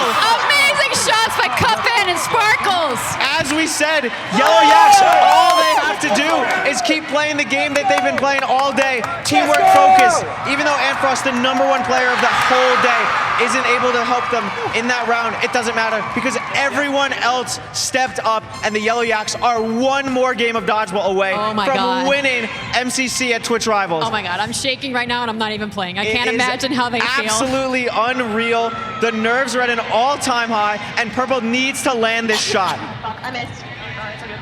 Purple lining it up. And Misses doesn't. the first one. And doesn't. It's okay. There's still time. Reverse sweeps in Dodgeball are actually fairly common. Some teams get too cocky, some teams get too ahead of themselves, but that might not be the case for Yellow Yaks because Gucky is down. Anfrost getting a fantastic shot. That was great. And the border is getting closer and closer. So they're running around, they're trying to dodge. A great shot from CPK. Awesome Dude getting tagged by CPK. Ooh. And another shot from Cupman on Purple. He just stood there. That was so casual. Cupfan's like, all right, you're out now. Oh my gosh. Get out of there. Dub fan is absolutely dominating. This is unreal. And like we've said, everyone on Yellow Yaks is just good. Everyone is pulling their weight, and Ambrose gets another. It's all down. AMZ versus the world. It's all down to AMZ. 1v3. AMZ's got this. Cup fan just dodging. Can people play Yeah, Cub fan, more like Dub fan. AMZ Let's go. taking their time. Doesn't want to rush it. If you get 2 shots here, you can be in a huge spot. Doesn't. And as it said, don't walk off the side. Oh my gosh. Ambrose loaded up. Could this be the dagger? Is this the final shot? Is this the And it is! the winning shot? The Yellow Yaks! The Yellow Yaks win the first ever live MCC Twitch Rivals! Woo. What a fantastic display! Absolutely unreal performance. A true showcase of team play, communication, and just an absolutely dominant performance. They deserve to win today. They were the best team throughout. They were the #1 team on coins by 3,000 and then sweep Dodgebolt. Absolutely unbelievable stuff. What an amazing show of skill and teamwork and camaraderie. You could not have asked for a better winning team. Incredible performance. Give it up for the Yellow Yaks, your Twitch Rivals MC Champions.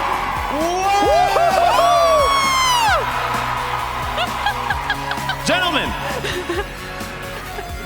these medals are yours. Put them on and celebrate. Well deserved. Take your medals, then come up onto the stage with us. Let's talk about the win. Take your coin too. Yeah, you don't want to miss those out. Come on up here. Come on up here.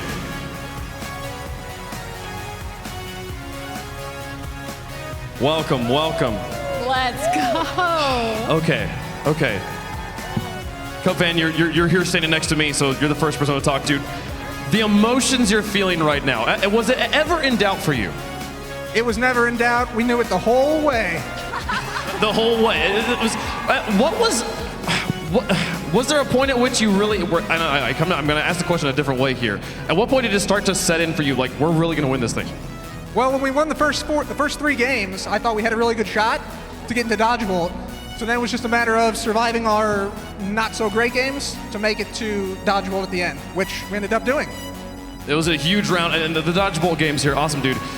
Amfrost gets taken out, then round 2 there, first kill. We're thinking, oh, this is going to change everything. Nothing changed. How did you guys keep your composure? I'll be honest, I did not hear anything you just said. Sorry. Folks, the adrenaline's flowing, and also it's kind of hard for them to hear up here. Gentlemen, take your crowns. You've earned these. Well done. Your champions, TwitchCon. One more time, the Yellow Yaks.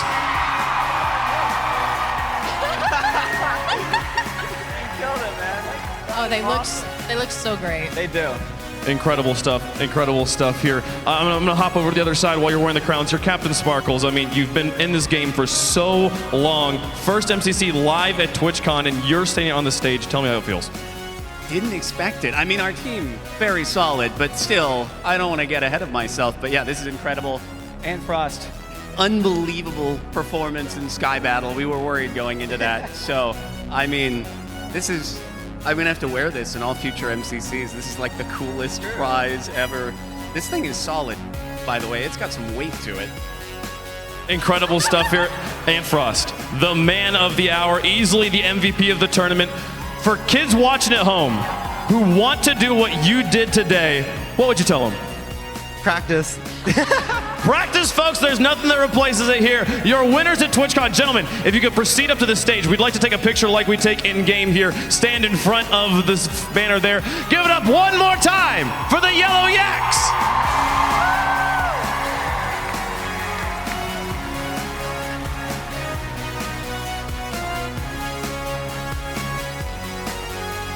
Folks, we're going to go to a quick break. When we come back, we'll talk about how this tournament went and set you up for the rest of TwitchCon. Don't go anywhere.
Welcome back to TwitchCon Las Vegas. We just finished crowning these four gentlemen, Captain Sparkles, Awesome Dude, Ant Frost, and Cub Fan, as your MCC Twitch Rivals champions. Welcome back. The first day of competition is over here. We got 2 more days of 3 more events coming up here. But before we move on, talking about the day we just had here, I mean, Carl, I got to point out, we celebrated Yellow Yaks a lot just now. Yes.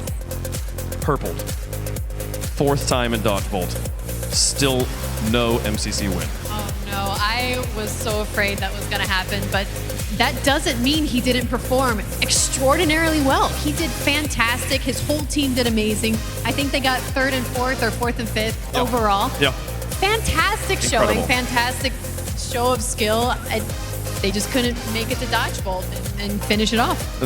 So close there, folks. Here is the final prize in the Yellow Yaks walking home with a little bit more north of $5,300 there, 17,000 points, 400 points. How does that rank as far as total team point, total coins for an MCC? 17,000 is a ton. I think the thing that's so impressive to me is just how much they were ahead by. It's very rare that there's a team that's ahead by 2,000 points, and they were almost ahead by 3,000. That's just unbelievable, especially in a setting with a live event. Nerves are off the charts. Just really incredible performance. It was incredible, and some of the moments stood above the other. There were tons of amazing plays at today's events, but only one has the power and speed to be our G-Force moment. Let's take a look at this moment here. I haven't got to see it yet. I'm excited to see what the #1 moment of the day was here. I had so many different games across the course of things, and I don't know, like, picking one moment, for me it has to be the Purpled clutching up at the end of Sky Battle to get his team into the finals. That was huge. Let's see here what they picked in the backside again. Thank you to Samsung Galaxy. This Foolish gamers, oh my goodness. The clutch here. Looks like Foolish froze 2 instantly. And then Aluna made a huge play to freeze 3. But Foolish was able to keep his team alive throughout all of that. I love this shot right here. Cyan had no idea where they were getting shot from. And Green just like really took advantage of that. This is the thing. That's the type of high performance that is worthy of being our G-Force moment. With that, Samsung will contribute to our next Twitch Rivals Mobile Showdown Fund to reward creators at our next highly anticipated event. This G-Force moment was brought to you by Samsung and powered by the new Galaxy Z Fold 5 with the expansive screen to master gaming on the go. Folks, it's been quite a day. We've had so many excellent moments. I mean, thinking back on it here, Cara, favorite moment from the day? I think Sky Battle was just so high energy, and we saw so many plays that literally changed the course of the entire MCC. I think that has to be absolutely the best part for me. It was incredible. Curlway? Sky Battle was absolutely amazing, but whatever was going on between Foolish and Tubbo was definitely an amazing showcase, and maybe next time they can settle it in Dodgebolt. I'm seeing. I don't. Okay, they're over here. Those are they're making friends over there, folks. It'll be all right. Day 2 of TwitchCon we're still only kind of halfway through day 1 here in the whole convention, but for Twitch Rivals is concerned, we're going to start kicking things off at 11 a.m. bright and early with an Apex Legends showdown. We're going to have them playing Trick and Treats, the new mode for part of the Doppelganger event that's going on in Apex Legends right now. And then following that, a 1v1 face-off. Tyler 1 and E-Rob have brought their crews to throw down. It's going to be a wonderful experience. You won't want to miss it. So make sure you're tuning in bright and early. 2:15 p.m. is when we expect that 1v1 to get started, folks. And that's it. That's day 1 for Twitch Rivals at TwitchCon in the books. It's been an incredible time. Thank you so much to our partners for making the show possible. MCC, it's been a blast. Minecraft, thank you so much for being here. We'll see you guys next time.